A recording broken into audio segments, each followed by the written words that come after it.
rw'impinduka urunana dukeneye bene gihanga muze dusenye umugozi umwe.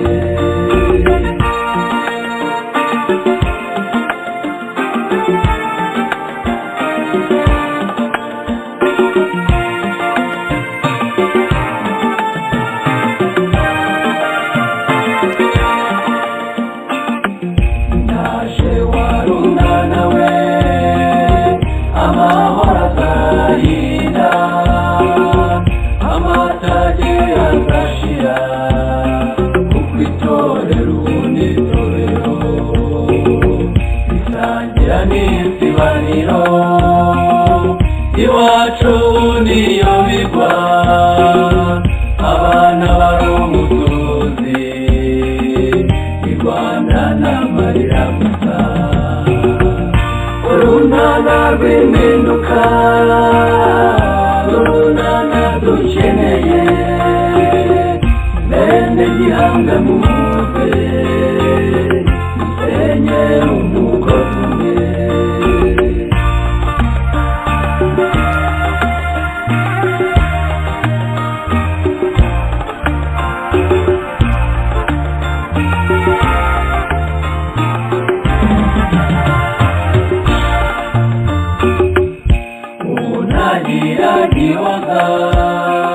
Ibibondo ntibigira kibera inka zirakamusozi amata yabaye amaraso.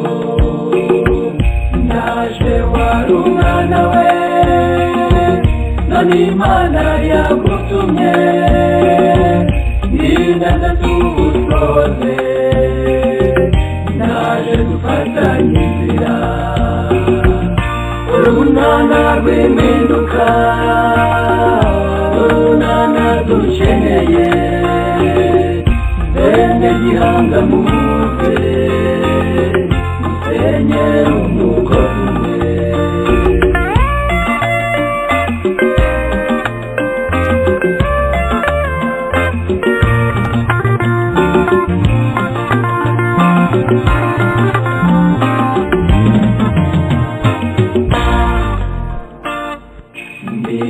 Warunana we u Rwanda turubogore agafuni nako gahere utuzi ducibwa iwacu i Rwanda heri ibihaza inka zikamwa amata nyayo amazi nkayahumanurwe inzara zirekurama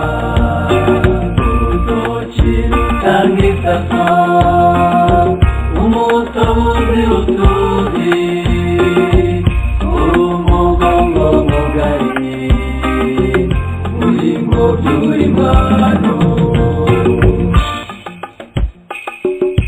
Urunana rw'impinduka urunana bene gihanga urunana nyarwanda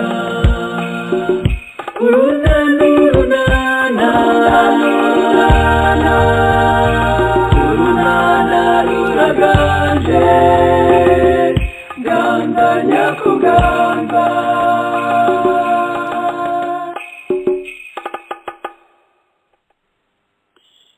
ganza cyane ganza urunana nyarwanda urunana ruharanira impinduka. Indirimbo iti uri ingobyi uri impano. Nibyo koko urunana ni impano yahawe abanyarwanda abanyarwandakazi. Rero nkuko mubyumva iyi ni radio yanyu, radio Iteme ivugira ku munara wayo wa Europe. Ibiganiro byanyu nkuko bisanzwe twabateguriye kuri uyu mugoroba biraza kwibanda cyane ku makuru aranga igihugu cyacu ndetse n'akarere muri rusange. Nkuko rero mubyumva nta wundi muri kumwe kuri mikoro ubu ngubu muri wo muvugana ni jewe Umuhoza Benoit ufatanya na mugenzi wanjye Aniseti Karege. Ntekereza ko yamaze kwinjira muri studio. mbere rero yuko ngira ikindi nkomeza kuvuga, reka manzi nakire mugenzi wanjye dufatanya bino biganiro bya buri wa gatatu isaa moya ku mugabane wa Europe igice kimwe, ndetse no i Kigali mu Rwanda. Aniseti, niba wamaze kwinjira neza muri studio, nagira ngo nguhe ikaze uboneho akanya ko gusuhuza abadukurikiye. Yego, ndagushimiye cyane Benoit, uranyumva? Ndakumva neza 5/5. Urakoze cyane rero, reka nawe ngusuhuze, ndizera ko mumeze neza aho ngaho i Paris. Ntagira ngo dufite igihe cyiza, hari ikintu umuntu yavuga ko ari nk'ikibunda, n'akayaga gacishirije, ubukonje si bwinshi, kandi nta nubwo umuntu yavuga ko hashyushye. Tumeze neza urebye muri make. Ndabyumva mumeze neza, na hano ni nk'ibyo ngibyo urebye. Reka rero nsuhuze na bagenzi bacu badufasha ku buhanga bw'ibyuma, nabo nizere ko aho bari bameze neza, bafite ibihe byiza. Nsuhuze kandi abantu bose bakunda radiyo Iteme, abakunzi urunana nyarwanda ruhanira impinduka, abayoboke barwo, abayobozi barwo. Nsuhuze kandi n'abanyarwanda bose muri rusange. Twishimiye kuganira namwe mwese kandi tubifurije amahoro masa. Murakoze, nizera ko turi bugire ibiganiro byiza. Urakoze cyane muvandimwe Aniseti Karege, nibyo koko turaza kugira ibiganiro byiza. Indirimbo yacu nkuko muyikunda muri benshi bakunze kuduha ubutumwa bwanditse batubwira ko iyo ndirimbo rwose ibanyura kandi bumva yazagihoraho igihe cyose, ariko ntibyadukundira. Rero Aniseti, hari igice cy'iyo ndirimbo kivuga ngo ntusige turajyana, umpeke ndaguheka, ubene Gihanga nimuze dusenyere umugozi umwe. Ubu rero tugiye gufatanyiriza hamwe dusesengura amakuru yaranze aranga igihugu cyacu. Ubundi nta nubwo umuntu yavuga ko ari icyumweru, amakuru y'iwacu igihe cyose aba ari breaking, iminota ku munota, udakurikiye urasigara. Ubwo rero nanjye mboneho umwanya wo gusuhuza bagenzi banjye dukorana cyane ku buhanga bw'ibyuma badufasha kugira ngo ano majwi tubashe kuyahuza, kuko Aniseti nubwo atuye mu Bufaransa ariko atuye mu majyepfo, ngewe nkaba ntuye mu majyaruguru. Ku buhanga bw'ibyuma rero nabo bakabikora kugira ngo radiyo yanyu Iteme ikorera ku munara wayo wa Europe ibashe kubibagezaho amakuru kandi ibashe kumvikana neza. Ndabashimiye rero abo ku buhanga bw'ibyuma, mudukorera akazi keza kandi Imana ibagire neza, ibahe n'umugisha wayo.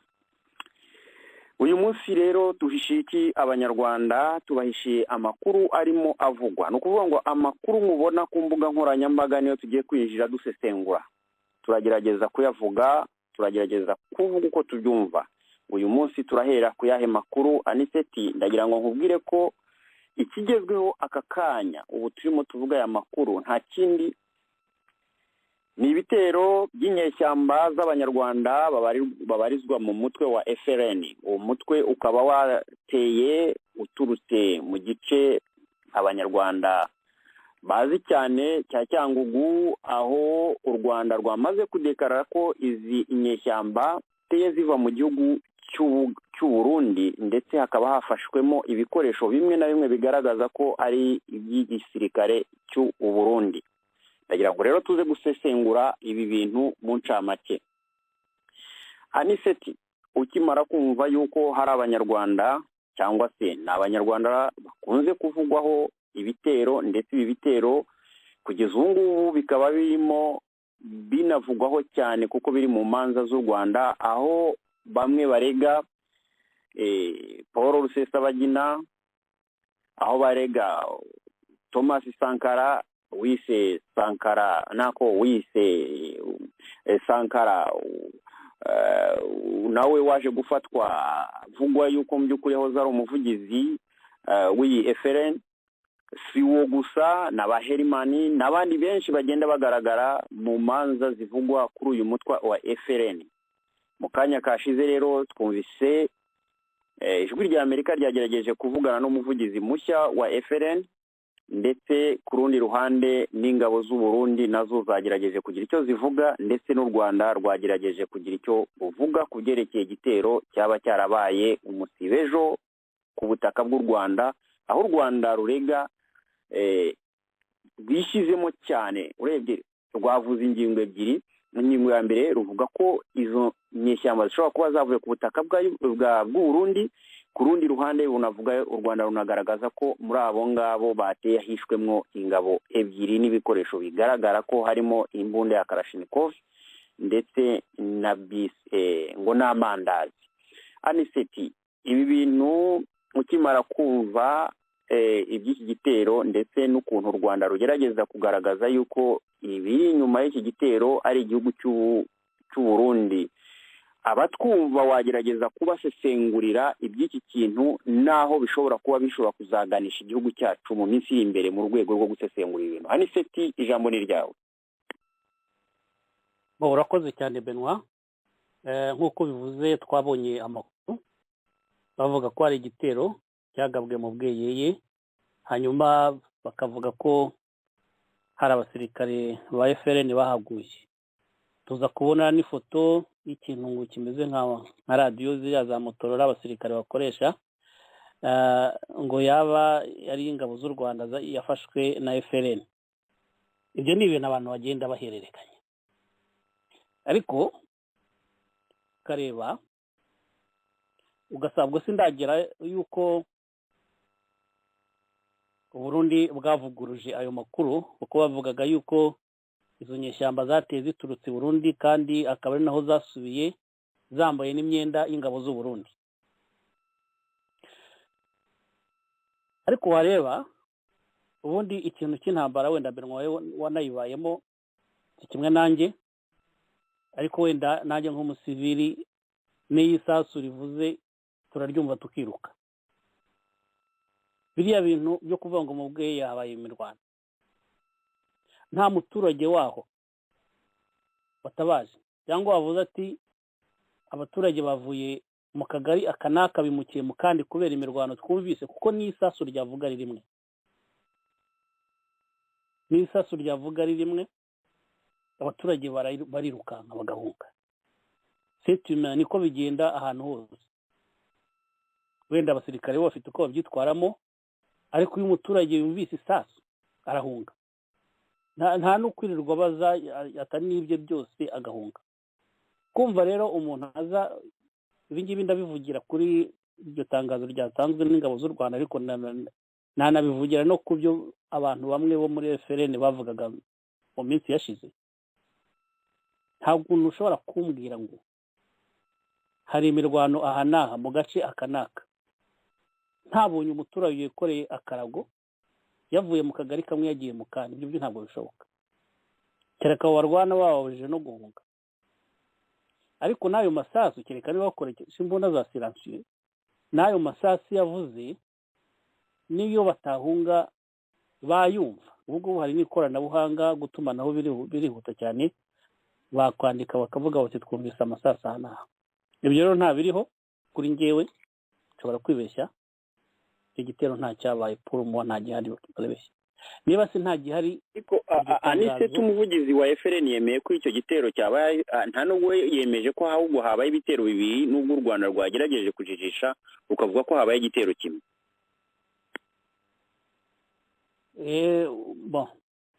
Nari mvuze yuko mbivuga ku ruhande rw'u Rwanda nkabivuga no ku ruhande rwa FRN, cyane cyane ibyo batangazaga mu minsi ishize.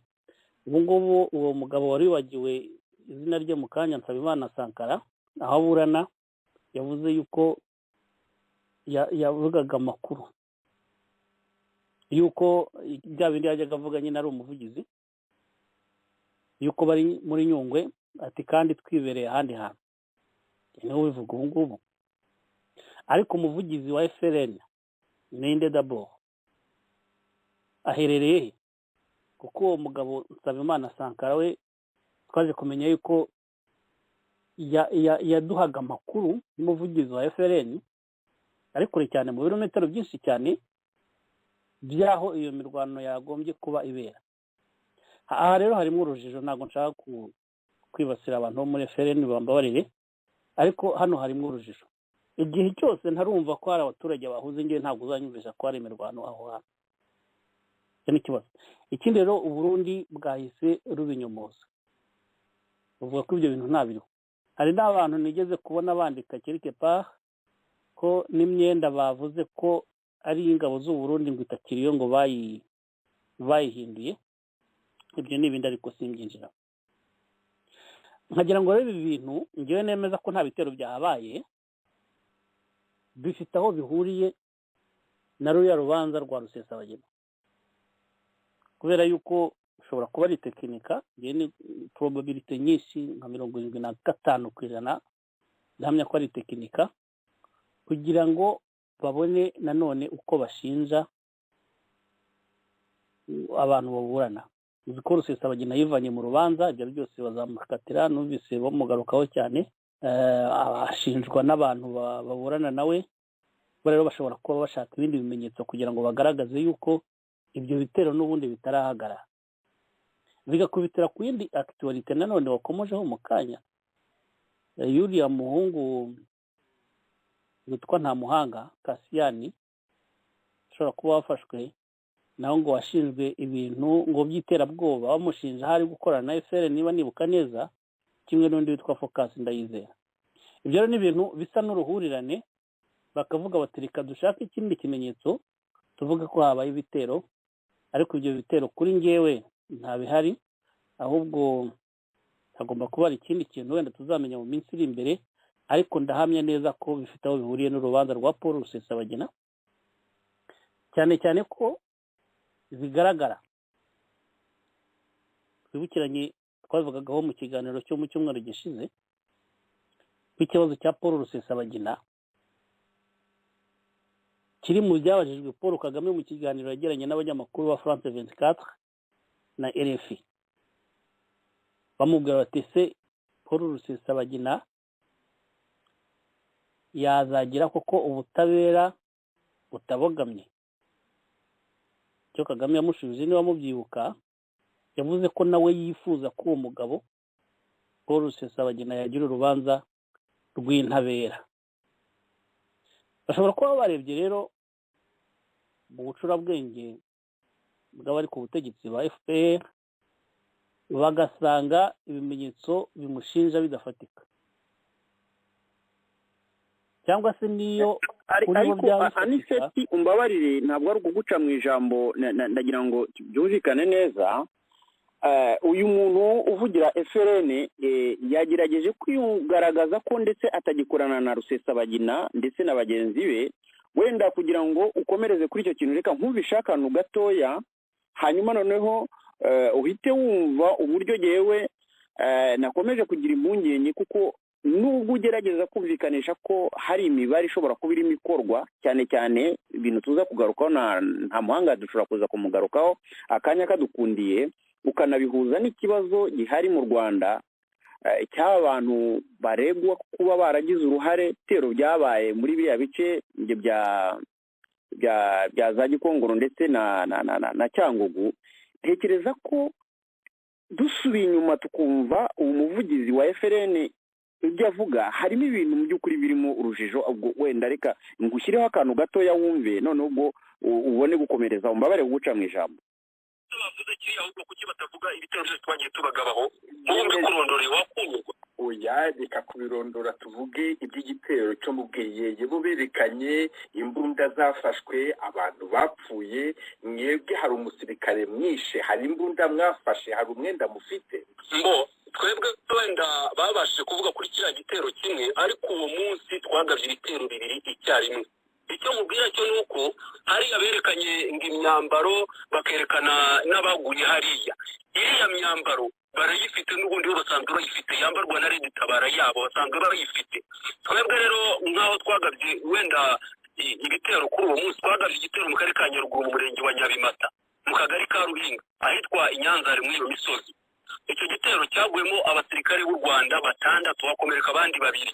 Tuhakura imbunda, tuhakura n'imyenda ya gisirikare, byose twarabizanye. Hanyuma tugaba n'ikindi gitero mu murenge wa Bweyeye mu karere ka Rusizi, ahangaha ni ahitwa Nyamuzi, ni santere ya Bweyeye. Twakuye imyenda, tuhakura imbunda ndetse tuhakura n'iradiyo yabo y'itumanaho yitwa tadirani rp 71 nomero 20-55. iyi ngiyi yakorewe mu gihugu cya Israel. byose turabifite, aho twanatsinze ingabo zabo 15 hanakomereka benshi.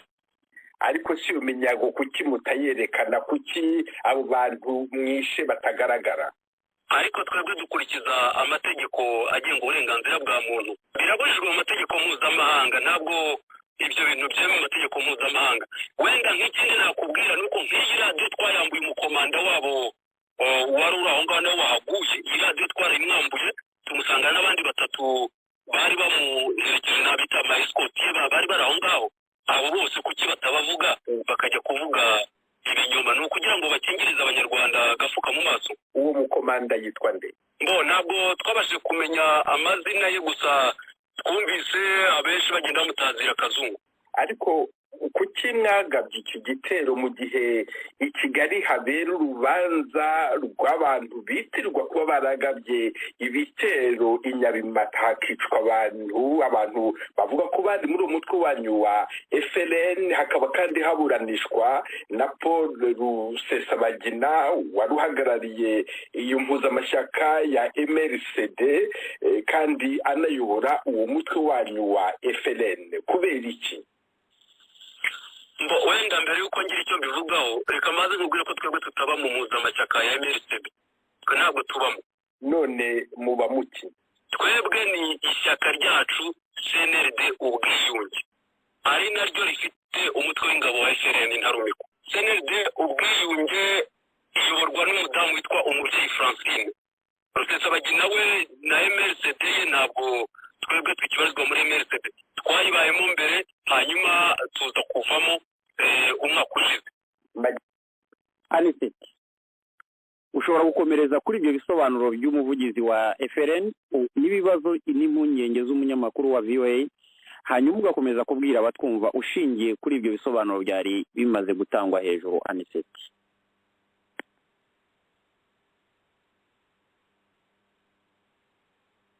kuri muvugira kuri mute, gerageza kuva kuri mute noneho tubashe kukumva neza.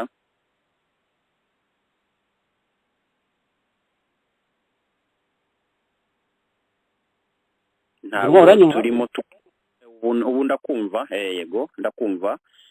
niba wumvise ikibazo uko niba wakomeje kumva n'ubundi ikiganiro akaganiro gato nari ngushyiriyeho, sinzi niba wakumvise, noneho ugakomeza utanga ibisobanuro byawe. uwo mugabo waganiraga na Venuste Nshimiyimana yavuze ko ahubwo bagabye ibitero 2 uwo munsi, kandi ko hari n'ibindi bagabye mu minsi ishize. ubwo wa mugani wawe mbere y'uko ushyiraho iyo audio wavuze uti harimo ibintu by'urujijo. sinzi urujijo bashaka kuvuga urwo ari rwo, ariko nanjye ndumva rurimo cyane cyane ko ku ruhande rw'ingabo z'u Rwanda baremeza ko icyo gitero cyabaye, hanyuma no ku ruhande rwa FLN bakemeza ko icyo gitero cyabaye, ndetse bo bakavuga ko atari kimwe ahubwo ari 2. afite ikibazo nagize cy'urujijo cyankomereye ni ukumva yuko leta y'u Burundi isubiza leta y'u Rwanda yibwira ko mu by'ukuri ibi byatangajwe nyine n'ubundi n'umuvugizi w'ingabo z'u Burundi. kandebe amazina ye, amazina y'uwo mugabo, amazina yitwa kandebe amazina y'umuvugizi ni Colonel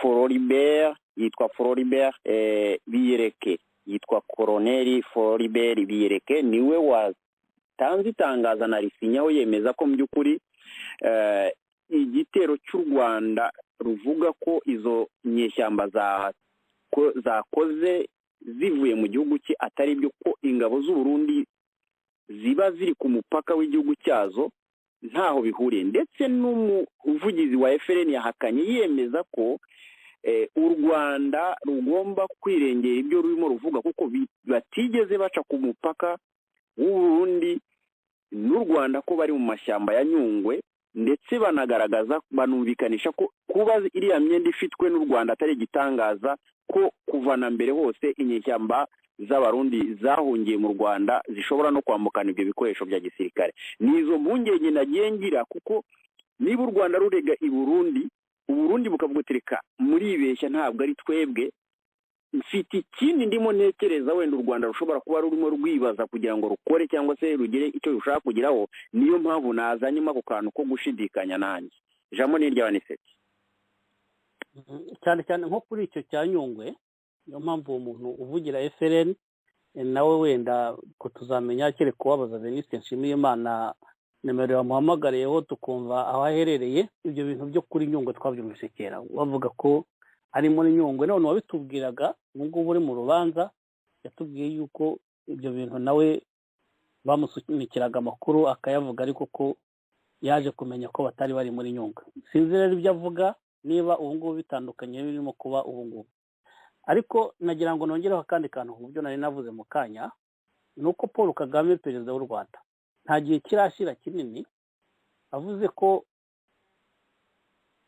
afite abaturanyi benshi, ko umuturanyi umumereye nabi ari wo mu majyaruguru, ariko abandi bose ko bameranye neza. Avuga nomema Uburundi ko biri ibibazo bari bafite bari mu nzira yo kubikemura, ko nta kibazo kigihari. Ubyumvise ibyo ngibyo, ayo magambo y'umukuru w'igihugu cy'u Rwanda, uhita wumva yuko bari mu nzira yo kubirangiza, ko nta n'ingabo, kuko ntabwo bavuga ngo turi mu nzira yo gukemura ibintu uzi yuko bacumbikiye abantu bakurwanya. Ntabwo byashoboka. Kandi uzi yuko ikintu buriya butegetsi bushingiyeho cyane ni iperereza, bararikora cyane bakanarenza. Haramutse hari abasirikare ba FRN bari ku butaka bw'u Burundi bitegura gutera, kugaba igitero, cyangwa babitera bagaba ibitero buri gihe nk'uko umuvugizi wa FRN nawe abyemeza, ntabwo Kagame yari kuvuga biriya bintu. Bivuze ko rero harimo ikintu cy'urujijo wa mugani wawe, ko yabivuze azi neza ko nta basirikare bo mu Rwanda nako ba FRN bari mu Burundi, uko bahari byamutera ikibazo, cyangwa se ubu ngubu noneho kuvuga ngo bateye baturutse i Burundi, ko itangazo ry'ingabo z'u Rwanda ari ikinyoma.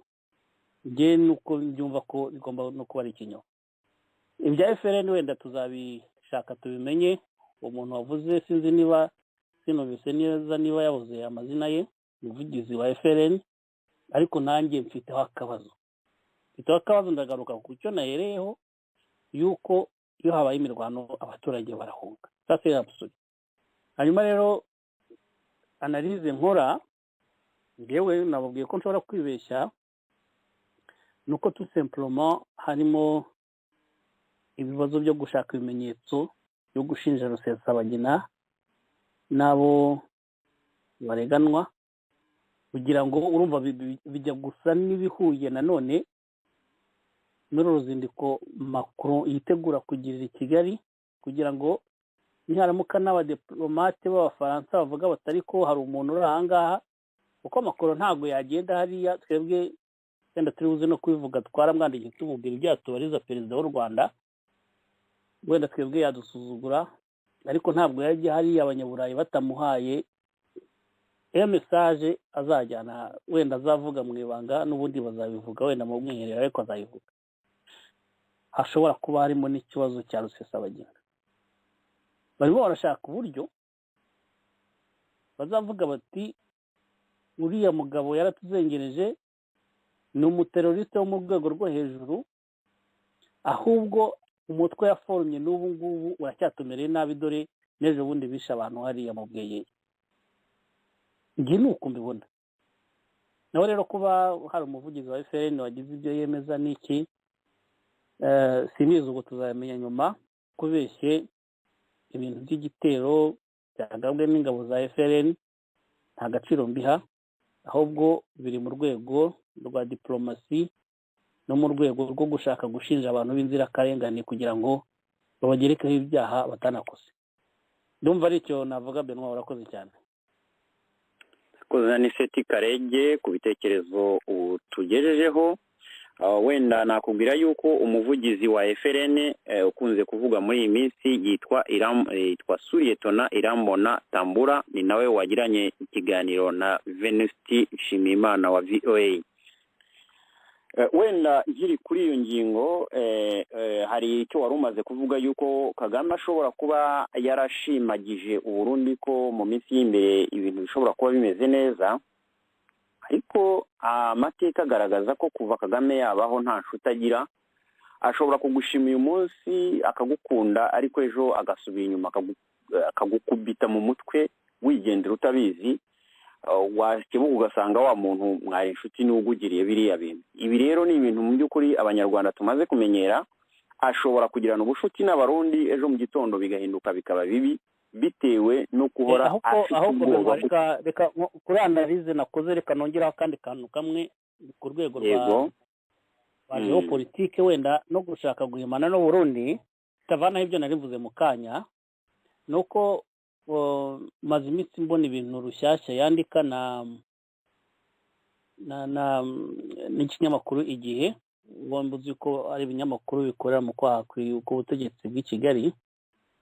Bababajwe cyane n'uruzinduko uriya Evariste Ndayishimiye yagiriye muri Uganda n'ibyo yaganiriye na Perezida Museveni. Kuko rushyashya yanditse ivuga ko ubwo Ndayishimiye yabeshye. Warabibonye ibyo byose nzi yuko ukurikira kundusha. Ubwo rero nabyo bishobora kuba biza kugira ngo, kubera ko Ndayishimiye yavuganye na Museveni bakumvikana yuko ibihugu byombi bigiye kongera kubyutsa umubano ntabwo nubwo bigeze bagirana ikibazo, ko bagiye kurushaho guhahirana, bakavuga yuko bagiye no gushaka uburyo bakora imihanda itanyura mu Rwanda kugira ngo barusheho guhahirana. Icyo nacyo gishobora kuba impamvu yo kugira ngo base n'abambika icyasha Burundi, kubera ibyo bintu byo kwiyegereza Museveni cyane no gushaka guhahirana bitanyuze mu Rwanda. Ibyo bihuye cyane cyane na kamere wa mugani ya Perezida Kagame, uko yabonye mugiye kumutsinda nk'igitego, arushaho kugira umujinya, agashaka nko gukoresha ayo mayeri, uvuga ati bariya abantu impamvu Ndayishimiye yagiye Uganda nuko n'ubundi acumbikiye n'abanzi bacu, kandi yari amaze igihe gito cyane avuze uko bari mu nzira yo gukemura ibibazo. Nako nagira ngo nkongereho, ariko ibyo navuze byose ntacyo mundiraho. Urakoze cyane.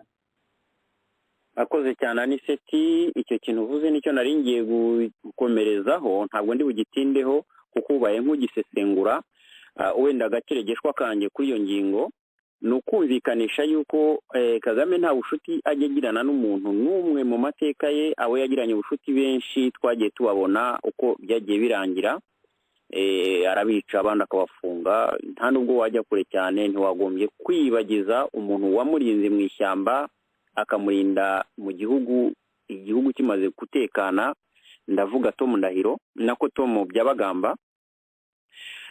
Tom Byabagamba yabaye umuntu wa hafi ku buryo umuntu yavuga yuko umutekano wa Kagame wose yari afite yawukeshaga Colonel Tom Byabagamba. Ubu rero uko byarangiye ari muri gereza, yamuvanye amapeti yose ya gisirikare, ndetse anamurega kwiba telefone isanzwe nk'izi ngizi tuba tuvugiraho, cyangwa se izi telefone mubona hanze aha ngaha.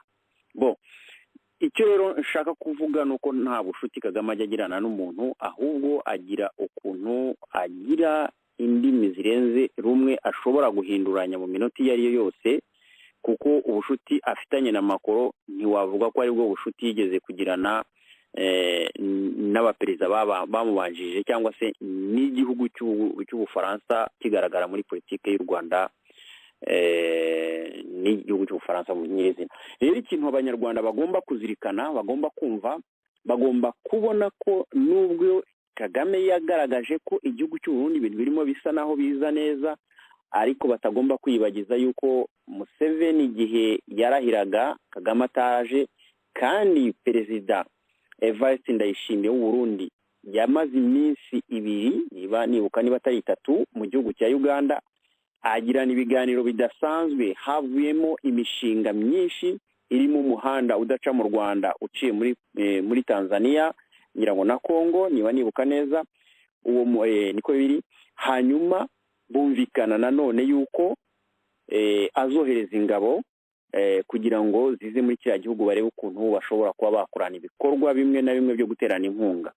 Ku Rwanda rero kuba rwaragaragaje cyangwa se perezida w'u Rwanda yaragaragaje yuko Ubugande ari cyo gihugu kimubangamiye, akumva nanone cya gihugu kigiye kohereza ingabo i Burundi, kandi nta nubwo ari Burundi tubaza kugenda tubigarukaho, akumva ko hari n'indi mihanda irimo itegurwa Ubugande bugiye kwitangira. Twibuka neza yuko na gari ya moshi yagombaga guca i Kampala ikagera i Kigali byanze, n'indi mishinga no kugeza ubu ngubu imipaka ikaba ifunze. Ni kimwe mu bintu u Rwanda rudashobora kwihanganira muri ibi bihe bya tekinoloji. Kagame ashobora no kwisanga ahubwo asaba umusada cyangwa se asaba imfashanyo z'ingabo zidasanzwe zishobora kujya zikurikirana ibibazo bibera ku mupaka we w'u Rwanda n'ibindi bihugu bituranye, na cyane yuko u Rwanda rutabanye n'ibihugu neza tuturanye. Muri makeya abantu bashobora kubishakishiriza ahantu henshi. Aha nanabibutsa ko abadukurikiye ko u Rwanda mu rwego rwo gushakisha ibisubizo by'igihugu cyacu rushyiramo imbaraga z'umurengera arizo zisubira inyuma zikaduteza ibibazo. Aha nabibutsa ko mu minsi yashize inzego zose z'umutekano ndetse n'iziperereza mu gihugu cy'u Rwanda zose zari zimukiye Tanzania. Icyo zari zigamije nta kindi n'ubwobane n'ikibazo umuntu atabura kwibwira ko abaturanyi b'u Rwanda baturanye na Kigali nako n'ibiriya bihugu duturanye ko babangamiye igihugu cyacu cy'u Rwanda, ariko byose inkomoko nta yindi ni imibanire mibi. Reka tuve kuri iyi ngingo tuyitinzeho cyane, tujye ku ngingo ya kabiri tushaka kugira ngo twongere tuganireho. Aniseti, abadukurikiye barimo barabona ku mbuga nkoranyambaga aka kanya dushobora kuba turimo tuvuga harimo ibindi birimo bicaho, cyane cyane ibirebana n'urugendo umusibo azajya ku itariki 27, harabura iminsi 2, harabura umunsi umwe kuwa kane azaba yageze i Kigali, azahava kuwa gatanu. Mu bimujyanye harimo kuganira no gutsura umubano w'ibihugu byombi bibiri wagiye wangirika.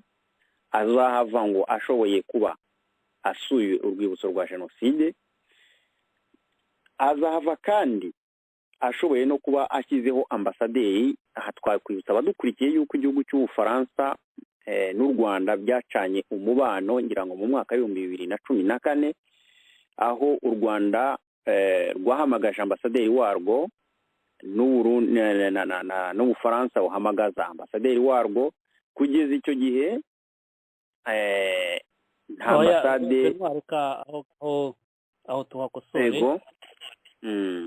U Rwanda rwacanye umubano n'igihugu cy'Ubufaransa hari mu mwaka wa 2006, ariko nyuma aho torewe barongera barawubyuta. Uzi ko Sarkozy yagiye ni Kigali urabyibuka. Yego. Ahubwo icyabaye muri 2014 hari ambasaderi Perezida Hollande yohereje i Kigali baramwanga, ariko ntabwo bacanye umubano. Ambasaderi hari n'ubu birakora, gusa ambasaderi boherejeyo baramwanze. Kuva icyo gihe na n'ubu nta ambasaderi uriyo, ariko ambasade yo iracyahari. Ubwo rero ikigiye kuba nuko noneho bagiye kureba uburyo bashyirayo undi ambasaderi. Nagira ngo wenda ngo ise nuko gera ku kantu gato yaribeshyeho. Urakoze. Afeti nibyo twatangiye tunavuga yuko umubano w'Ubufaransa n'u Rwanda wapfuye kuva kera, wagiye ugira ibibazo bikomeye cyane, ariko hakabaho ibintu byo kurenzaho. Ariho hazaga havuka ibyo bibazo by'indege, ihanurwa ry'indege, imanza zigatangira hano mu gihugu cy'Ubufaransa. Hagiye havuka ibintu tudashobora kuba twasubiramo ngo tubirondore bitewe n'umwanya dufite kuri iyo ngingo, ariko birumvikana neza yuko kuva mu mwaka wa 2014 Ubufaransa butigeze bugira ambasaderi uhagarariye Ubufaransa mu Rwanda.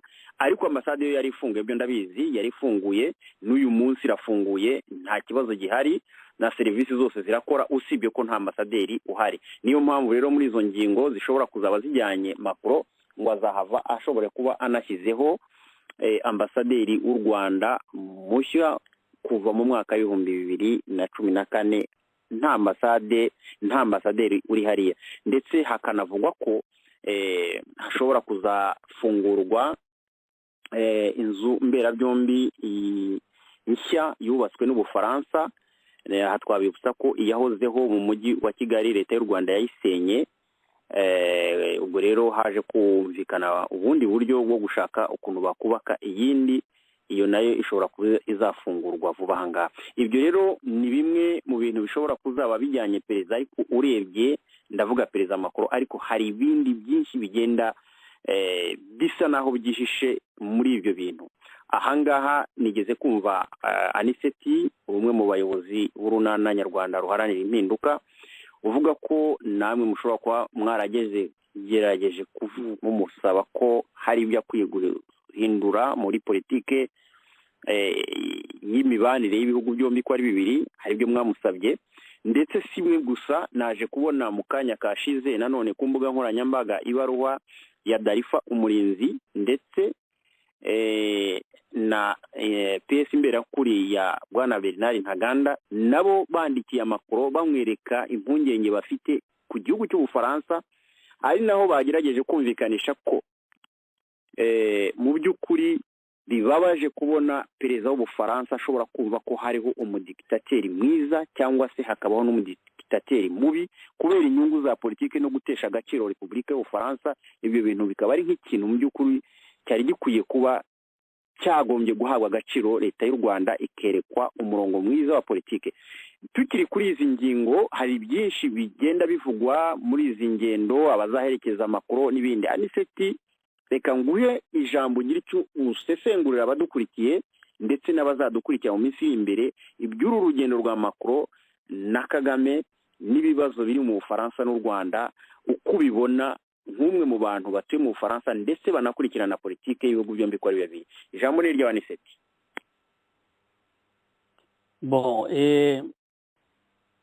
Uruzinduko rwa Macron i Kigali ruri mu murongo watangijwe na perezida Macron n'ubundi kuva agifata ubutegetsi mu mwaka w'2017. Nigeze no kubwira yuko ngewe nari niyangaje inyuma ya Macron, ariko nabivuyemo mbonye imbaraga ashyira mu kugira ngo atsure umubano n'u Rwanda, kandi atitaye ku bibazo byari bihari, cyane cyane ibyasha byinshi leta y'u Rwanda ifite, atabanje kureba avuga ati mukosore ibi ngibi, akagenda ameze nk'umuntu ufonsa yunamye gusa, ibindi byose akabyirengagiza, cyane cyane nk'ibyo ngibyo wenda tugarukaho mu kanya by'uburenganzira bw'ikiremwamuntu. Ntavuga ati mureke kwica abantu, ntabaze ati kuki imanza izi n'izi zidakorwa, yarabyihuriye gusa. Icyari kimushishikaje ni ugutsura umubano na leta y'u Rwanda. Urabona rero ko ari muri uwo murongo agikomeje. Ngira ngo mu byumweru bibiri bishize n'ubundi twavuze kuri ibyo bintu. Bwa mbere twavugaga ibintu by'imyigaragambyo yagombaga kubera i Paris, ubundi ubushize twavuze ku kiganiro cyane cyane yari yagiranye na bariya abanyamakuru twavuze wa France 24 na RFI. N'ubu rero ni muri uwo murongo kuko bigikomeza.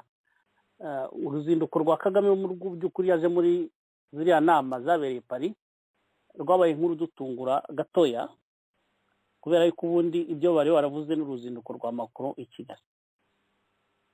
Uruzinduko rwa Macron azagera i Kigali mu by'ukuri turebye nanone ibintu twahererekanyije ejo bundi, bavuga urwo rugendo kuri ubu byo mu Bufaransa byabivuze, ngira ngo ni Le Figaro ahari, bavuga urwo ruzinduko Macron azagira mu bihugu bya Afurika, ko azagenda kuwa 4 akajya i Kigali, akava kuwa 5 akajya muri Afurika du Sud. Izo ngendo zombi bazivuzeho. Nagira ngo wenda turebe ibintu by'insanganyamatsiko azajya. Duhere kuri Afurika du Sud, bazareba ibintu by'ubukene n'ubukungu, barebe n'ibintu birebana n'ibidukikije, le climat, kureba n'ibintu mbese bishobora guteza ibihugu byombi imbere.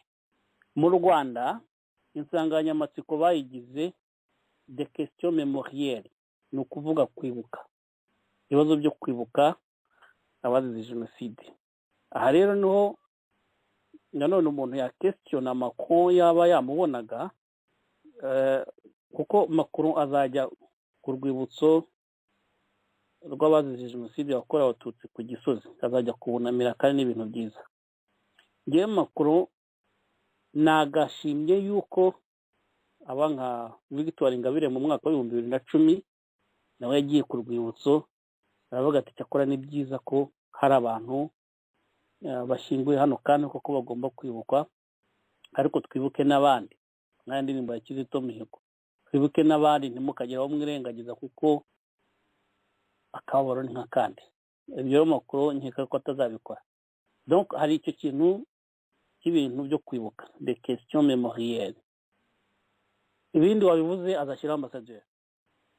Hanyuma ikindi azakora ni ugufungura, nabyo wabivuze, ni ugufungura inzu mberabyombi y'u Rwanda n'Ubufaransa, la Centre Culturel Franco-Rwandais. Akaba ari nayo mpamvu muri bagaje ze harimo Abafaransa-kazi 3 bakomoka mu Rwanda. Hari umudamu witwa Scholastique Mukasonga, hari n'umudamu witwa Annick Kayitesi, hakaba na wa mudamu wundi wigeze kuba Miss France witwa Sonia Horo. Kasonga na Annick Kayitesi ni abadamu bandika ibitabo, ni abanditsi b'abahanga babona n'ibihembo mu rwego mpuzamahanga, bandika neza vraiment. Niba bajya bumva n'ibiganiro bya Radio Iteme mboneho kanya ko kubafelicita. Sonia Laurent uretse kuba yarigeze kuba Miss France, ubundi ubungubu akina ibintu by'amafilimi. Kuba Miss France ndabyo byari showbiz, ariko ni ibintu biba rimwe gusa, ariko nkeka yuko yamujyanye, agiye kumujyana nako kubera yuko akina filime. Ni ibintu rero bisa n'ibihuye n'icyo kintu cya Centre Culturel Franco-Rwandais. Ni ukuvuga kwerekana yuko umuco w'u Rwanda n'Ubufaransa bishobora kugira aho bihurira, kuko abo badamu uko ari 3, reka mvuge 2 ba mbere bo n'Abanyarwandakazi kuri Wase na Banyina, bavukiye mu Rwanda, bakorera mu Rwanda, biga mu Rwanda, baje mu Bufaransa bakuze. Igifaransa bigiye mu Rwanda nicyo bandika mu bungubu babo mu Bufaransa, kandi urwego mpuzamahanga yanesobanuye ko bandika neza kandi n'abahanga pe. Naho Sonia Horo we nubwo akomoka mu Rwanda ku ruhande rwa nyina gusa, ubundi se mu Faransa w'umwera wavukiye n'ubundi mu Faransa, ariko nta nubwo yakunze kuba mu Rwanda cyane. Urumva rero no gushaka ikintu cya trade union gihuza u Rwanda n'Ubufaransa, ni ibintu yashyizemo imbaraga, ni ibintu symbolique ariko bifite icyo bisobanuye. Donc kuri ibyo bintu, kubera ko insanganyamatsiko ari ikintu de mémoire, ariko hakaba n'icyo kintu cya Centre Culturel, ajyanye abadamu 3 bagaragara cyane muri culture y'Ubufaransa, ariko bafite n'icyo bahuriye n'u Rwanda, kandi nanone bafite icyo bahuriyeho na jenoside, kuko bose uko ari 3, kugira ngo Annick Kayitesi na Scholastique Mukasonga na ba rescapé du génocide, n'abarokotse jenoside yakorewe abatutsi. Wenda Sonia Laurent we ntibimureba cyane nk'aba, ariko nawe nyina akomoka mu miryango yagizweho ingaruka na jenoside, kuko mu magambo adaciye ku ruhande nyina n'umututsikazi. Nawe rero umuryango we kwa nyina harimo abantu benshi bazize jenoside. Nicyo ngicyo ashatse kugenderaho. Ibyo rero ndumva ari nko gusobanura icyo bashatse gukora, urwo rugendo icyo rugamije na space symbolique yarushyizemo. Ikindi rero wenda umuntu yavuga nyuma, ibyo ngibyo byo nta n'icyo bitwaye rwose, uretse icyo navuze yuko yibwira ko atazavuga ku bandi bantu bagombye kwibukwa nabo, kandi byari bikwiye ntabwo azabivuga kuko iyo bari kuzabivuga ubu ngubu tuba tubizi. ikindi rero nashakaga kuvuga Victoire Ingabire na Bernard Ntaganda bakivugiye, uretse ko wibukije yuko natwe mu runana nyarwanda ruharanira impinduka twandikiye perezida Macron, twamwandikiye duhera ku bintu yavuze yakira perezida wa Congo Felix Tshisekedi, amwakira yavuze ku kibazo cya Chad,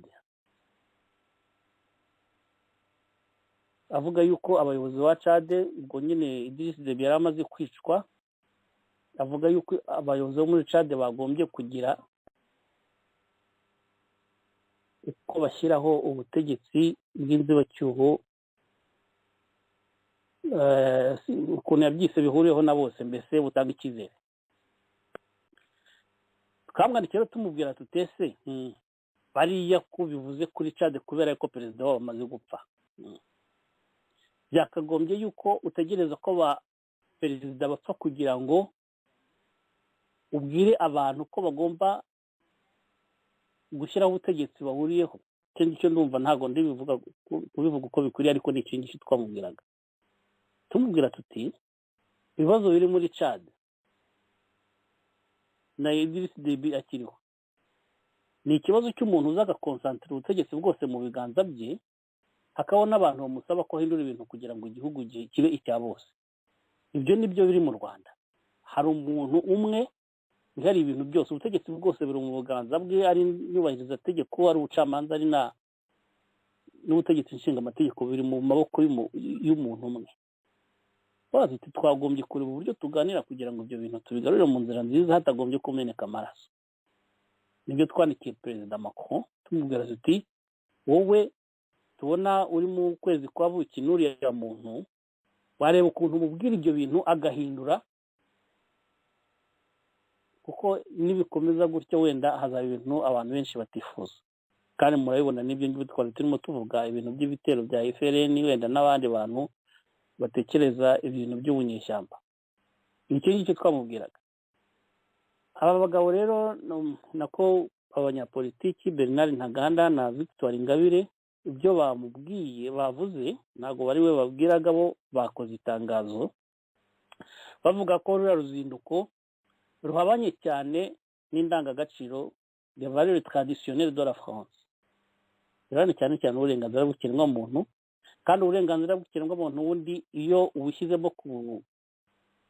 kubugira ubwawe ntabwo ugarukira ku ruhande rwawe gusa, ugomba no kugenda ubusakaza.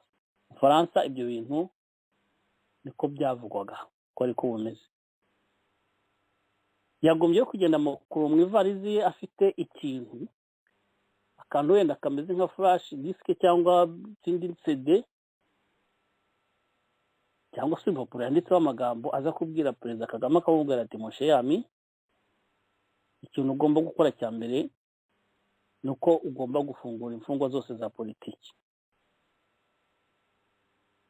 icya kabiri ko ugomba guha ubutabera abantu bose bawukeneye.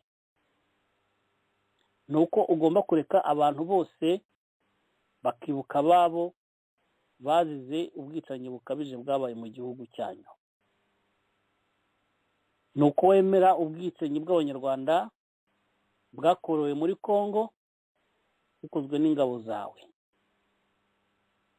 ni uko wemera yuko amahanga yashyiraho urukiko mpuzamahanga rwo gukurikira abantu bose bagize uruhare mu bwicanyi bwabereye muri Congo, n'ibindi n'ibindi. tubona ibyo bintu perezida Macron atabikozwa. niyo mpamvu numvaga Bernard Ntaganda na Victoire Ingabire ari abo gushimwa cyane, ariko ibyo bavuze natwe turabibona, n'abatanditse si uko batabibona, ariko bakoze cyane kuhatubera. nizere ko nta ngaruka zizabageraho. gusa ibyo bintu perezida Macron akora cyangwa nako adakora, nibwira yuko wenda hari igihe abantu bazayimubaza, kuko ubu ngubu Ubufaransa buricuza umubano bwagiranye na perezida Habyarimana. reka ko hari igihe wenda buzicuza umubano buri kugirana ubu ngubu na perezida Kagame. Benwa nizimbye mu magambo mbabarira ariko numvaga ari icyo ngicyo nabivugaho. ahubwo ngiye numvaga bari no gukomeza kuko barimo gusobanura ibintu byumvikana kandi birimo ubushishozi bwinshi. Nkiri kuri iki kintu wenda badukurikiye ndagira ngo nongere ko Macron ameze nka wa muntu watanze byose ariyibagirwa, kuko ugiye kureba uruhare rw'Ubufaransa muri jenoside yakorewe mu Rwanda n'ibyo Macron arimo agaragazamo muri iyi minsi, byakwerekana ko byanze bikunze habayeho ubusesenguzi no kureba ikihishe inyuma y'ibi bintu. Wabona ko mu by'ukuri hari ibanga rikomeye cyane cyane ku mahano yagwiriye u Rwanda, niba hatari ikindi kintu kibyihishe inyuma.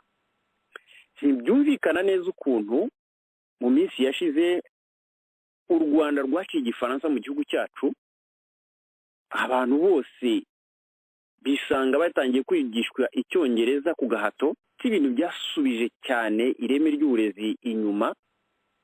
Ariko hejuru y'ibyo byose Macron akaza asanga icyo kintu cyarabaye, akaza asanga ambasade y'Ubufaransa mu Rwanda uyihagarariye adahari, akihutira kuza gufata Louise Mushikiwabo kugira ngo aze guhagararira OEF.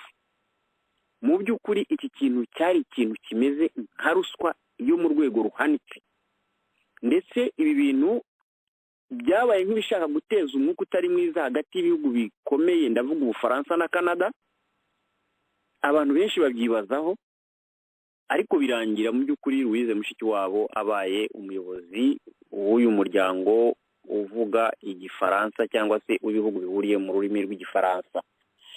Si ibyo gusa, leta y'u Rwanda biciye kuri perezida birumvikana yafashe umwe mu bantu bahoze ari ambasaderi w'u Rwanda mu gihugu cy'u Burundi wateje n'ibibazo bikomeye, yitwa Desire Nyaruhirira. Uyu Desire Nyaruhirira Kagame mbere y'uko amwohereza muri OEF yabanje kumugira ambasaderi kurusha uko yagombye kumwohereza kugira ngo ajye gufatanya na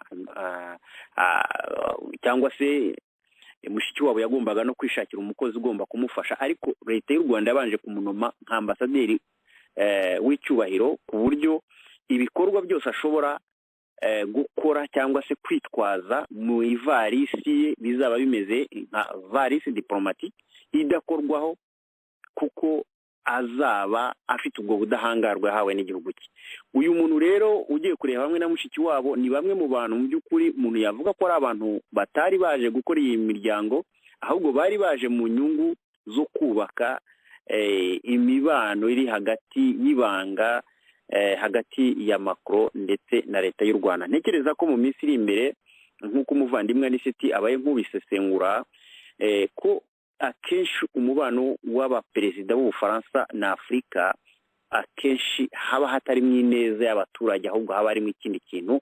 Twizere neza yuko mu minsi iri imbere nta kindi kintu gishobora kuzagaragara muri ibi bintu.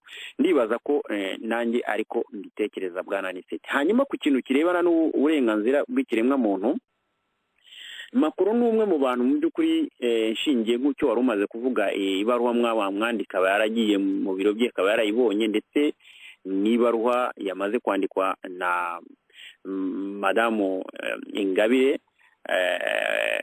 hamwe na Bernard Ntaganda.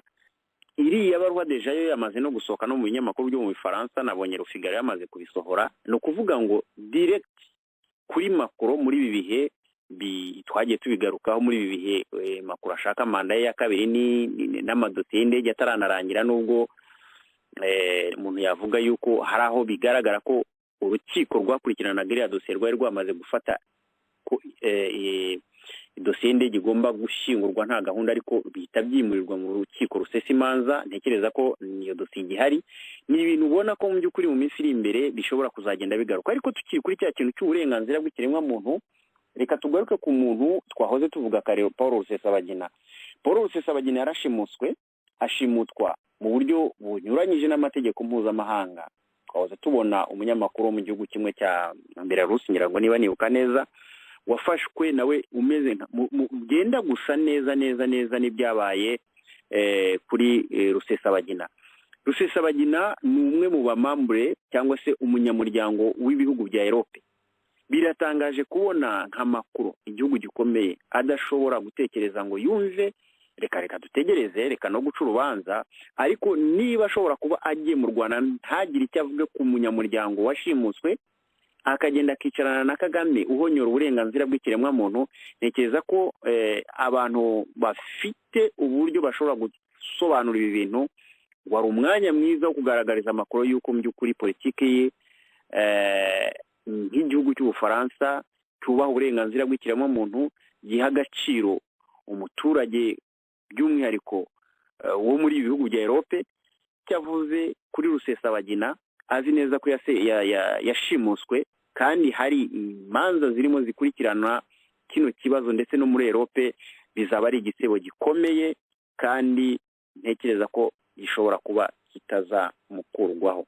Ibyo rero byari ibitekerezo byanjye ndimo nibaza ku rugendo rw'uyu mugabo ugiye kujya mu Rwanda, ukibaza ikintu mu by'ukuri gikomeye uyu mugabo Macron arimo atereta kidasanzwe gishobora kuba cyaratumye asa naho agurisha igihugu cy'Ubufaransa ku Rwanda.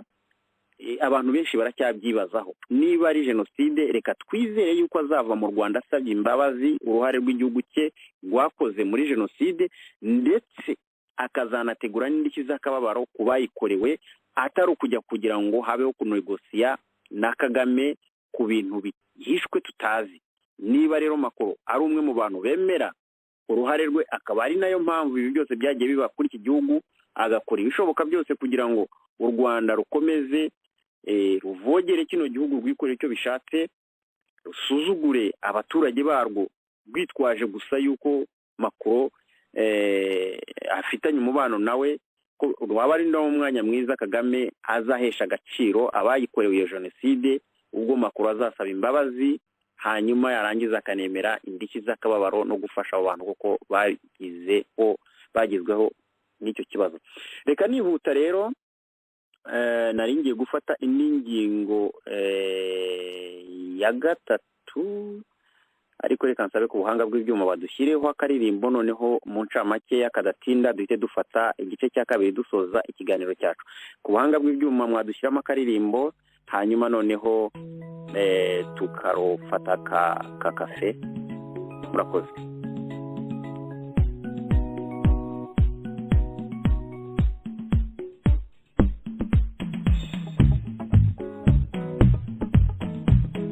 Yatangiye batubwira ko twumviye muri demokarasi, batubwiye aho batuvanye mu rwobo twari dushize, barongeye batubwira ngo tubazaniye amajyambere, twaremeye turatuza turayoboka turabana, none ndorera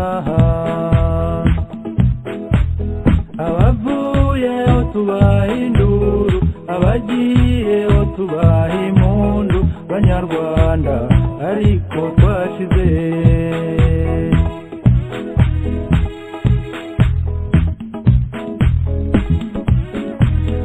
Yigiye imbere batubwira ko injiye inkuye merukumbi, twibwiraga ko ntawuzemo abasare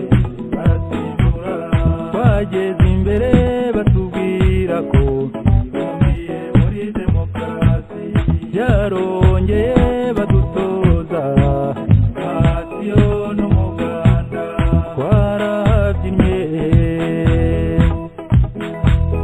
twarabyinnye turaberwa, twararuye turahinga, imihanda n'imigenderano n'imingoti n'amaterasi, Banyarwanda karahanyuze.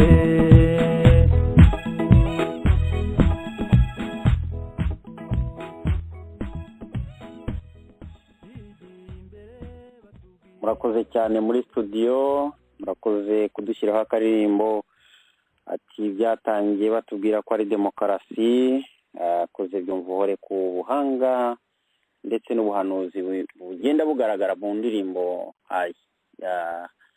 ahanga harimo ubwenge bwinshi n'ubuhanuzi. Rero banyarwandakazi, twihuta nanone tugiye mu gice cyacu cya kabiri, Ubugande na Kongo, umubano udasanzwe. Ubu tuvugana ingabo za Uganda zamaze kwinjira muri Kongo ndetse zishobora kuba zatangiye n'ibikorwa nyirizina bijyanye no gutangira gukora ibishoboka byose kugira ngo bibashe guhashya imitwe y'inyeshyamba ivugwa muri Kongo mu gace ka Ituri. Nubwo ariko bimeze gutya, Kongo na Uganda ibi Kagame yanabigarutseho babimubajije kuri France 24 bamubaza niba ashobora kuba yarishimiye ingabo za Uganda ko zarabashe guhabwa uburenganzira bwo kwinjira ku butaka bwa Kongo. Kagame ati mu by'ukuri ubundi se byaba bibaye ubwa mbere igihugu cya Kongo kinjiwemo n'ingabo z'amahanga, Kongo bwifite uburenganzira bwo gukora ibyishatse ku butaka bwayo. Iki cyari ikibazo cyari kibajijwe n'abanyamakuru bari bazi neza yuko iki gikorwa gishobora kuba kitarashimishije perezida w'u Rwanda. Mu by'ukuri izi ngabo za Uganda kuba zinjiye ku mupaka wa Kongo, zikaba zinjiye mu gice cya Ituri, zifite gahunda yo kurasa ingabo z'inyeshyamba zo muri kariya gace. Ni inyeshyamba mu by'ukuri umuntu yavuga yuko zimaze igihe kinini cyane. Ni inyeshyamba za ADF naru zikomeze gukora ibishoboka byose kugira ngo zibashe ngo kugarura cyangwa se kwigarurira igihugu cya Uganda. Ariko izi nyeshyamba bivugwa ko arizo za mbere zishe abaturage benshi mu gihugu cya Kongo, ariko abahanga bakabona yuko kuba Museveni arimo akorana bya hafi na Kisekedi kandi agakorana n'igihugu cy'u Burundi, by'umwihariko tutibagiwe na Tanzania ko mu minsi ishize aherukayo, ari ikibazo gikomeye cyane ku gihugu cyacu cy'u Rwanda, bitewe n'ubundi ko Kagame akomeje kubona ko Uganda ari umwanzi w'u Rwanda. Aniseti Karege mu minsi yashize mu kwezi kwa kane, ndibaza perezida wa Kenya nawe aheruka mu gihugu cya Uganda cya Kongo, aho yabonanye na Kisekedi. Kedi anamwemerera ko ingabo ze zigomba kuba zamufasha kugarura umutekano muri kiriya gihugu cya Kongo. Ibintu bisa naho byavugiwe mu itangazamakuru, ariko ubona ko bisa naho byari byaramaze gutegurwa. Iyo witegereje ibintu bibera muri kariya karere k'iwacu, ubona ko ari umukino ushobora kuba udakinwa n'akarere, ahubwo ushobora kuba ukinirwa hejuru, ku buryo twebwe dushobora kuba tubona amakuru ya hafi cyangwa se amakuru y'ibitangazamakuru tukayakira tukayasesengura, ariko umukino mu by'ukuri urimo ukinirwa hejuru.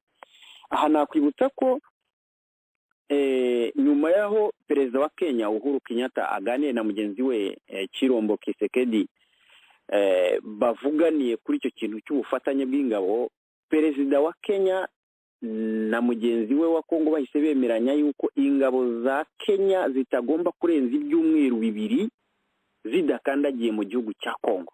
No kuvuga ngo amasezerano yo kohereza ingabo yahise ashyirwa mu bikorwa. Mu byumweru 2 ingabo ubu tuvugana za Kenya zamaze kwinjira mu gihugu cya Kongo. Ikindi kugira ngo ngutegurire uburyo ugiye gusesengurira abadukurikiye mu ncamake, si ibyo gusa, Kongo yahise iha uburenganzira bwo gufungura icyicaro cya mu murwa cyangwa se mu mujyi wa Goma, aho abanyagoma cyangwa se abanyekongo bashobora kuzajya bisanzura bakabasha kujya muri Kenya uko bashatse, cyangwa se ibikorwa bya leta ya Kenya na Kongo muri kariya gace kaza Kivu bikomeza gukorerwa igoma. Saho honyine ndetse bafashe n'icyemezo cyo gufungura nanone ibindi bikorwa bya Kongo na Kenya mu gice cya Lubumbashi, aho nanone kongo nako kenya izashyira icyicaro cyayo aho abanyekongo n'abanyakenya bashobora kuzajya bahuza ibikorwa byabo nyirizina bumvikanyeho. Umuntu yavuga yuko mu by'ukuri ari ibikorwa by'ubufatanye budasanzwe, mu gihe twari tuzi yuko kariya karere ubundi ari akarere kakurikiranwaga bya hafi na leta y'u Rwanda. Mu busesenguzi rero bwawe Anicet Karege, uri umwe mu bantu mu by'ukuri nanone bakurikirana ibibera muri kariya karere.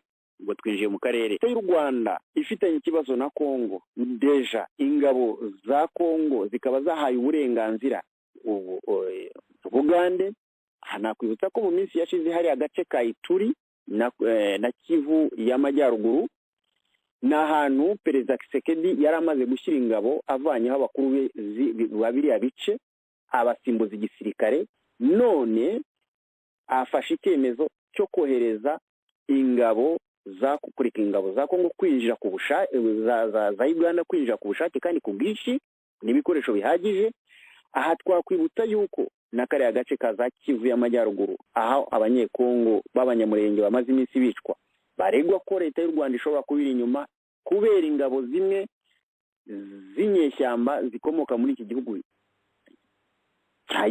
cy'u Burundi, ingabo za FRN, ntaza gukora ikosa muri ziriya nyeshyamba z'abarundi, ndaza gushaka izina ryazo, zishobora kuba nanone zishobora kuba zifinanswa na leta y'u Rwanda. Ibyo byose Tabara, urakoze cyane, zishobora kuba zifinanswa cyane na leta y'u Rwanda. Kigerageza guhuza ibi bikorwa bya Kongo ivuga ko yifuza gukorana cyane n'akarere, wongera ubihuze no kuba u Rwanda rukomeje kwisanga ruri rwonyine mu karere, ndetse ubihuze n'umubano n'amagambo ya perezida we ubwe aho asobanura ko afitanye ikibazo gikomeye n'u Rwanda na Uganda.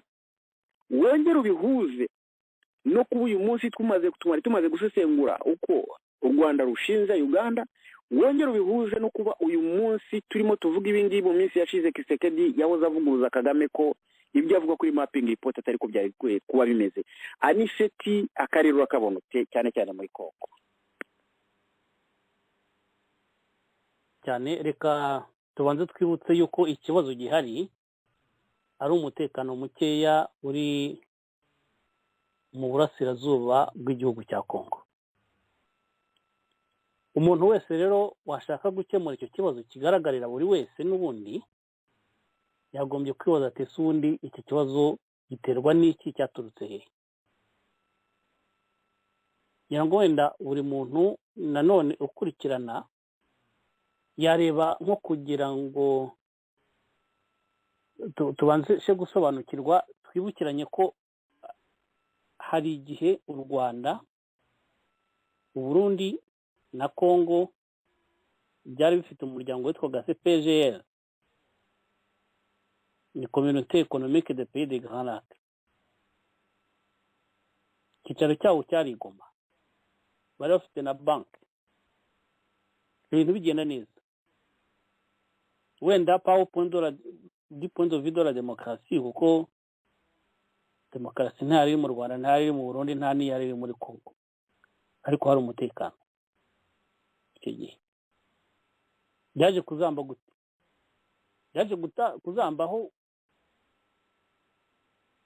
u Rwanda ruhindurira ubutegetsi binyuze mu ntambara, noneho abantu bafashe ubutegetsi mu Rwanda bagasanga ari ngombwa kwambuka bakajya Kongo. D'abord kiranayo impunzi zari zabahungiyeyo z'abanyarwanda no guhungabanya umutekano muri icyo gihugu. Kuva icyo gihe ngira ngo intambara yo muri Kongo yatewe n'abanyarwanda, nanone ntabwo twibagirwa ko yari ishyigikiwe n'abarundi n'abagande. Kuva icyo gihe kugeza n'ubu umutekano muke ntabwo urahava. Donc niba dushaka ko icyo kibazo gikemuka na ba nyiracyo, mpereye kuri Perezida Tshisekedi n'abandi n'abantu bo mu karere, biriya bintu barimo byose barimo kuvuga perezida Tshisekedi, perezida wo muri Kenya, no muri Uganda n'ibindi, biriya byose umuntu yabyita gesticulation. Igihe bataribaza bavuga iki kibazo gituruka hehe, kirihe, kuko umuntu wagitangije watangije umutekano mukeya muri Congo n'ubu ngubu niwe ugitera icyo kibazo kiracyahari. Aho kuva ingabo z'u Rwanda za FPR Inkotanyi zinjira ku butaka bwa Congo na n'ubu ntizirahava. Tutagiye kureba no mu babashyigikiye kubera yuko Congo ari igihugu gikize cyane, hari ibintu bamwe bavuga ngo ni scandale écologique, hari ubukungu bwinshi cyane abantu bose bashaka, ariko nabo ushaka bose banyura mu Rwanda. Mwibuka yuko bagitera bakijya kurwana muri Congo niba ari mu 2000 ahari, ariko Kabila yararangije kuvaho. Muzi yuko ingabo z'u Rwanda n'iza Congo zarasaniye Kisangani, cyabaye ibintu by'agahomamunwa. Kuvuga nk'abagabo babiri b'abasambane bagenda bakarwanira mu rugo rw'undi mugabo, ariko byarabaye abantu bose bakumva ari ibintu normal. Rero ikibazo warere mu kumbaza nibigibi abantu barimo harimo n'isuku ihari kuva mu mwaka igiye kwamara imyaka 20. Birabyo Kagame avuga ari nabyo. Abantu ba ONU bagiye kubungabunga umutekano muri Congo na n'ubu bakaba bagihari. Bantu bagiye ku batarebye d'abord hari etude théorique igomba gukorwa noneho bakareba n'uburyo ikibazo bagikemura ku buryo bwa burundu, ariko bari hashize imyaka 20 bahamara iki. Kuko icyo kibazo nka perezida Tshisekedi atabaza atubundi depuis 20 ans mwakoze iki, ahubwo ugasanga hagiye habaho ibintu by'ama operation, ukavuga ngo ikibazo ni FDLR, bakazana ingabo z'u Rwanda n'iza Congo bagakorera des opérations hamwe, ngo bagiye guhashya FDLR, bagashya bakongera ngo FDLR iracyahari n'ubundi iracyahari, kugeza na n'uyu munsi. Noneho kugira ngo FDLR bayihashye niyo bavugaga mbere, ukumva yongereho indi mitwe. Hari abarwanya leta y'u Burundi bitwa Red Tabara, hari n'abandi bahari bigeze kubaho n'abandi. Hari abarwanya leta ya Uganda bitwa ADF nabo. Hakaba n'imitwe inyuranye y'abamayimayi yo utamenya nawe wogamiye n'ikirwanira. Hakaba n'ikibazo cy'abanyamurenge b'amasunzu, gasanga bigiye kuba Gatogo. Kubera ko bagera hariya buri muntu wese agashaka kugera sa parcelle, kandi byose byatangiye cyagiye navugaga u Rwanda rumaze kwinjira muri Congo. Ndavuga u Rwanda rwa FPR, ntabwo mvuga u Rwanda rwa mbere. U Rwanda rwa mbere bwo bari muri CPGR, bari mu mahoro, bari mu bwumvikane, ariko kuva bagerayo habaye imitwe inyuranye ishinzwe n'u Rwanda, za RCD Goma, za kugeza ejo bundi za M23, hakaba noneho ibishinzwe na Uganda bari abo kwa Jean Pierre Bemba, hakaba n'ibindi biza noneho ugasanga igihugu kimwe cyahoze gishyigikiye iki ngiki biratandukanye kajya gushyigikira umutwe w'urwanya ibintu nk'ibi.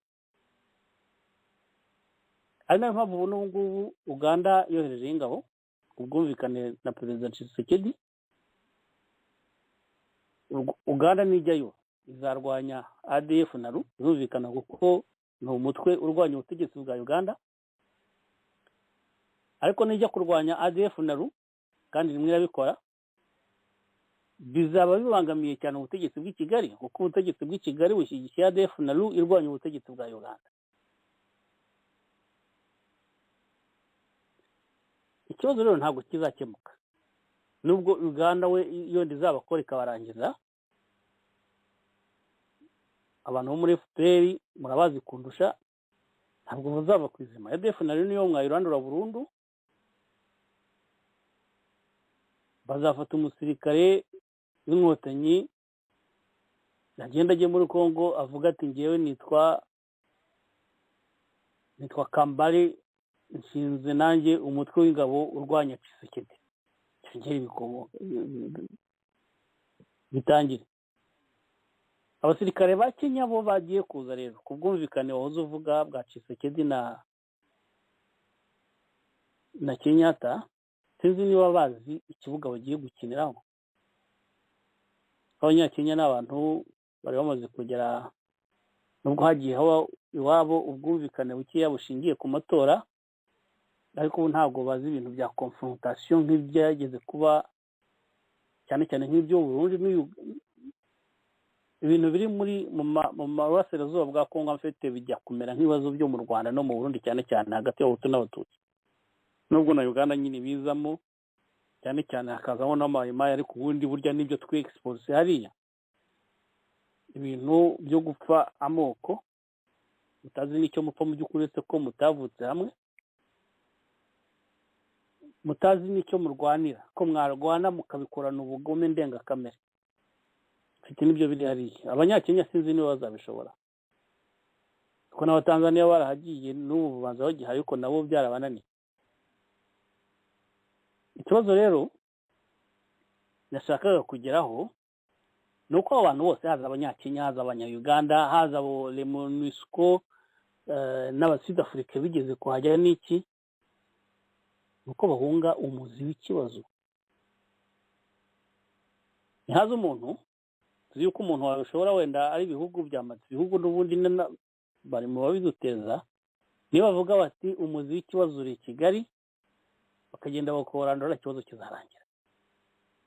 Naho biriya rero Tshisekedi ajya gusubiza akavuga ngo nongeye kuvuga, ariko ngo mwibuka yuko mfitanye umubano mwiza na Perezida Kagame, cyangwa icyo akagenda bica ku ruhande akikira, hano ubupfayongo nyine. Nabonye hari abamwita gisekeramwanzi, c'est exactement ça.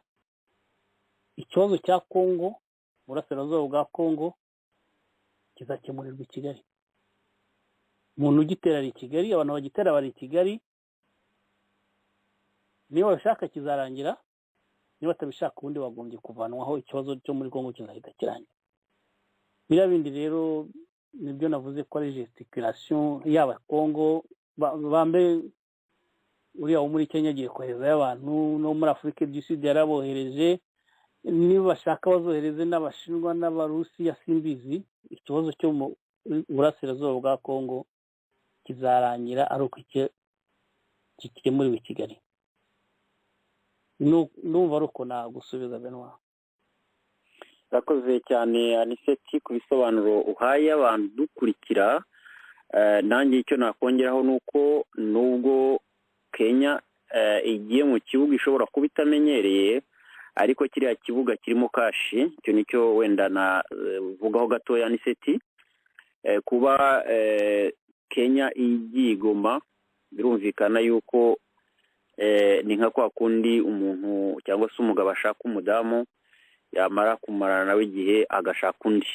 Ibyo ari byose uwari uhari imbere aba nubwo nta mahitamo, ariko agira ikintu cy'ishyara akavuga ati si umudamu uje biragenda biti. Tekereza rero ko hariya i Goma kuba ibuye ryaho ryahageraga rikambuka mu buryo bwihuta igiye i Kigali, hazabi indi mibare itoroshye, kuko Kenya Airways ishobora kubikemura kurusha uko Rwanda yari yatangiye kwiga ko igomba kubikemura ivanye Kinshasa. Ubu rero ngewe mu busesenguzi bwanjye ntekereza ko Kenya cyane cyane icyitwa ari amabuye y'agaciro ari muri kariya karere, by'umwihariko ko Kenya itagiye nk'igihugu gishobora kuba ari igihugu gifite ubugambi wo kugira ngo nacyo kigaragaze ko gifite ingufu mu rwego rwo gushaka ubukungu, ahubwo Kenya ishobora kuba yatumwe ko igomba kujya hariya, kandi ayo mabuye agashobora kugera aho agomba kuba yagera. Aha twakwibutsa abadukurikira ko u Rwanda ruherutse gufungura ambasade yarwo, indi ambasade yarwo mu Bubiligi, aho ishakisha ukuntu naho yazajya ihageza amabuye y'agaciro yari amaze kugenda yiyongera cyane cyane yuko muri Congo ahava ndetse n'ava muri za Centrafrique.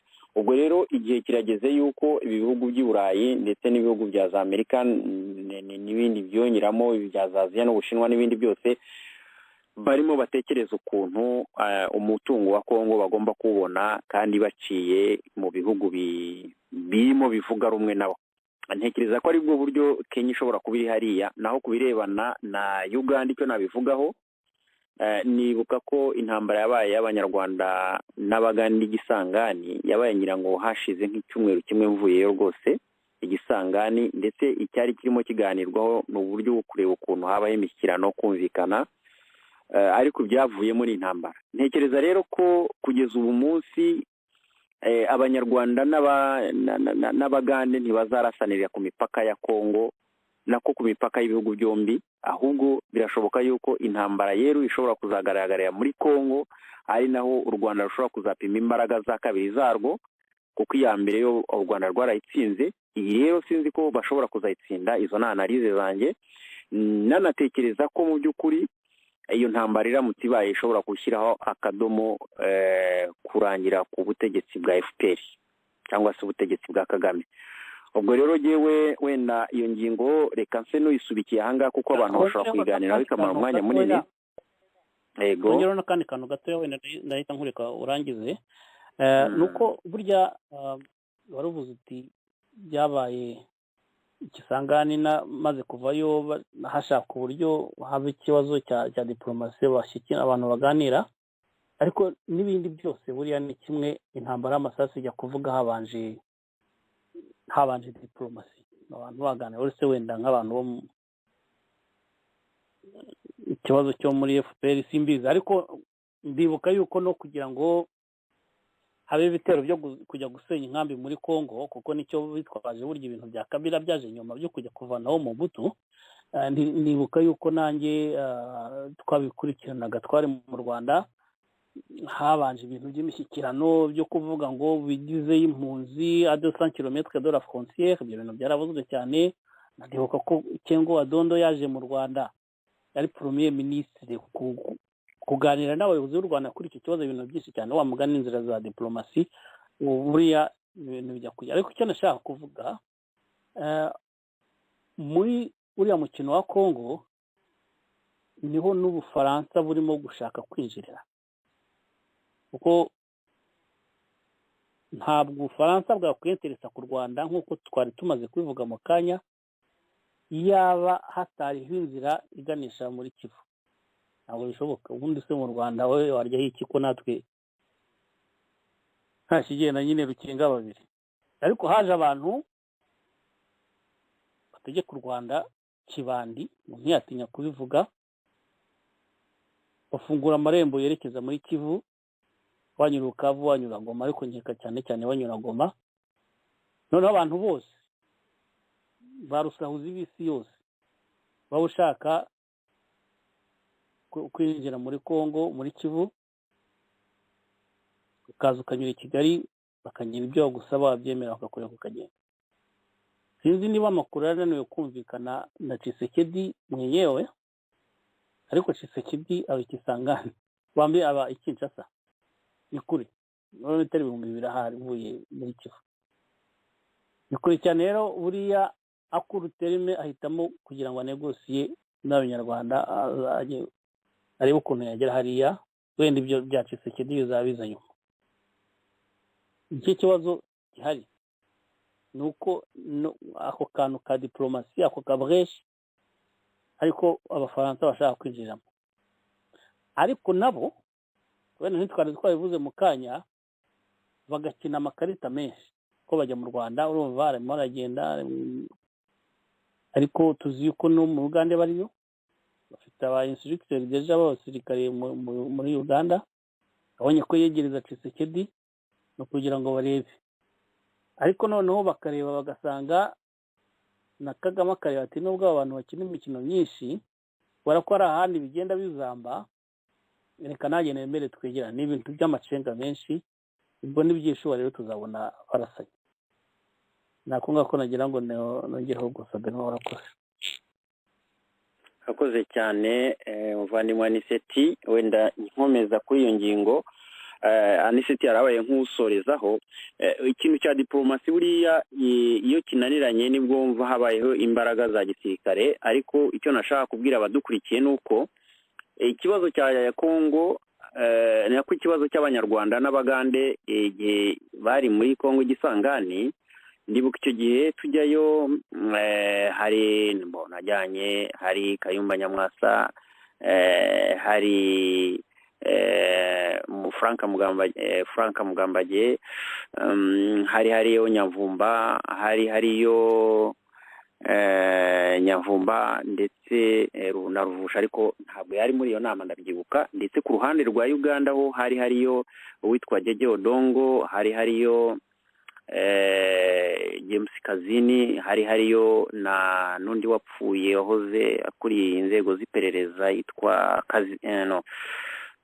Mayombo, n'undi muntu undi umwe. Icyo gihe byari bigeze ku rwego ingabo inkuru z'abayobozi bakuru b'igisirikare kugira ngo bicare barangize ikibazo. Mu by'ukuri ndibuka ko dushobora kuba twanavuye ikibazo gisa naho kigiye kurangira, ariko byarakubise bajya za South Africa kujya kuganiraho n'uwitwaga n'uwari perezida icyo gihe Thabo Mbeki kugira ngo barebe ikibazo ko cyakemuka, ariko barangiye barwanya iminsi 6 kandi ingabo za Uganda zirahakomerekera, nyinshi ziricwa, haba intambara mu by'ukuri igayitse. Abenshi bazi neza yuko Museveni yigeze gusura u Rwanda, nasobanura yuko hari inzigo, ariko ntiyasobanura inzigo ukuntu iteye. Ubu munsi rero ntekereza ko leta y'u Rwanda biciye kuri Kagame ejo bundi mu nama yari afitanye n'abantu bo muri FPR yavuze yuko atazi ikibazo afitanye n'Ubuganda, ariko ntekereza ko ashobora kuba akizi. Rero intambara hagati y'ibihugu bibiri ishobora kutazabera ku mipaka y'ibihugu byombi ko ari bibiri, ariko intambara ishobora kuzategurwa muri Kongo, ariyo ishobora uzarangiza ibibazo hagati y'ibihugu byombi ko ari bibiri. Niko ndimo nibaza, ni nako ntekereza, niyo mpamvu nari ndimo mvuga ngo kuri iyi ngingo abantu bashobora kuyivugaho cyane.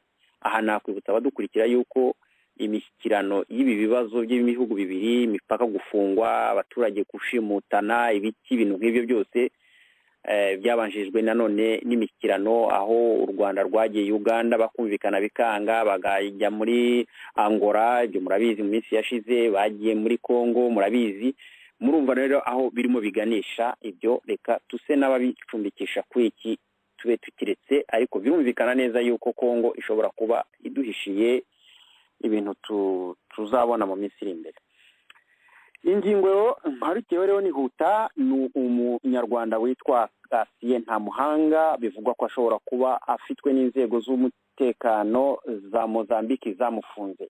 Aniseti Karege, hari ikintu ndimo nibaza muri iki gihe, kubasha gucika gereza ya Kigali ugasimbuka ukayigwa inyuma ukambuka ukagera mu gihugu nka Mozambique, uzi neza yuko mu by'ukuri leta y'u Rwanda igushakisha, bikarangira bakongera bakagusubiza mu manza ziremereye ziriya tumaze iminsi twumva baregamo Ntamuhanga na mugenzi we Focus wa umunyamakuru mugenzi we, ku buryo ejo bundi byarangiye Ntamuhanga bamukatiye nanone indi myaka ngira ngo niba ari 25 nibuka neza. Ibi bintu ndagira ngo nk'umunyarwanda ukurikirana serivisi za renseignement z'u Rwanda ukuntu zikora n'ukuntu ziteye, rimwe na rimwe tujya twumva bateruye abantu barimo ba Rusesabagina, barimo Kariti Sankara, barimo bari abantu bo muri FDLR, barimo abantu bagiye bafatwa muri RNC batandukanye. Ibi bintu kumva ko umuntu nta muhanga yafatiwe muri Mozambique mu mwaka w'2016 itariki yari 24 z'ukwezi kwa 10, perezida w'u Rwanda yasuye igihugu cya Mozambique. Icyo gihe yajyanye na Louise Mushikiwabo wari minisitiri w'ububanyi n'amahanga. Icyo gihe bahuye, igihugu cya Mozambique n'u Rwanda basinye amasezerano yo gukora ibishoboka byose kugira ngo ntihazabeho umuturage uzava mu gihugu kimwe ajya mu kindi ashobora kuba yahungabanya ikindi gihugu. Ndetse bumvikana ko mu by'ukuri ibishoboka byose abaturage b'ibyo bihugu byose bagomba kuba bafite impapuro zemewe zizwi. aha twakwibutsa yuko hari hatangiye kuvugwa yuko Kayumba Nyamwasa atemberera muri biriya bihugu bya SADC nahe hose. Urumva hari ikintu kigaragaza yuko mu by'ukuri leta y'u Rwanda irimo ikora ibishoboka byose kugira ngo umwanzi uhanganye nayo cyangwa se umwanzi w'u Rwanda utavuga rumwe n'u Rwanda atabasha kwinyagambura. Ibyo barabikoze. Nyuma y'ibyo mu mwaka uyu turimo ejo bundi ku itariki ndibaza ku itariki 28 z'ukwezi kwa kane uyu mwaka, ndavuga ukwezi kwa kane gushize, perezida wa Mozambique Filipe Nyusi yakoze urugendo rw'ibanga mu gihugu cy'u Rwanda ku buryo u Rwanda rutigeze rutangaza umuperezida winjiye mu gihugu, biza gutangazwa n'igihugu cye, ku buryo noneho n'ibinyamakuru byo hanze aribwo batangiye kuvuga bati u Rwanda rwakiriye perezida wa Mozambique arahava, nta tangazamakuru na rimwe ry'u Rwanda bigeze ribibona.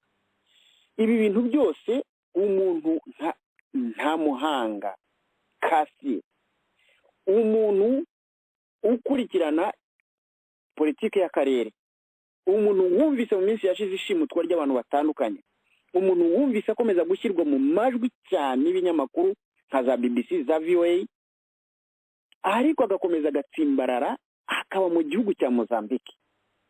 Yarashoboye kuva mu Rwanda acitse gereza akarinda agera hariya hantu.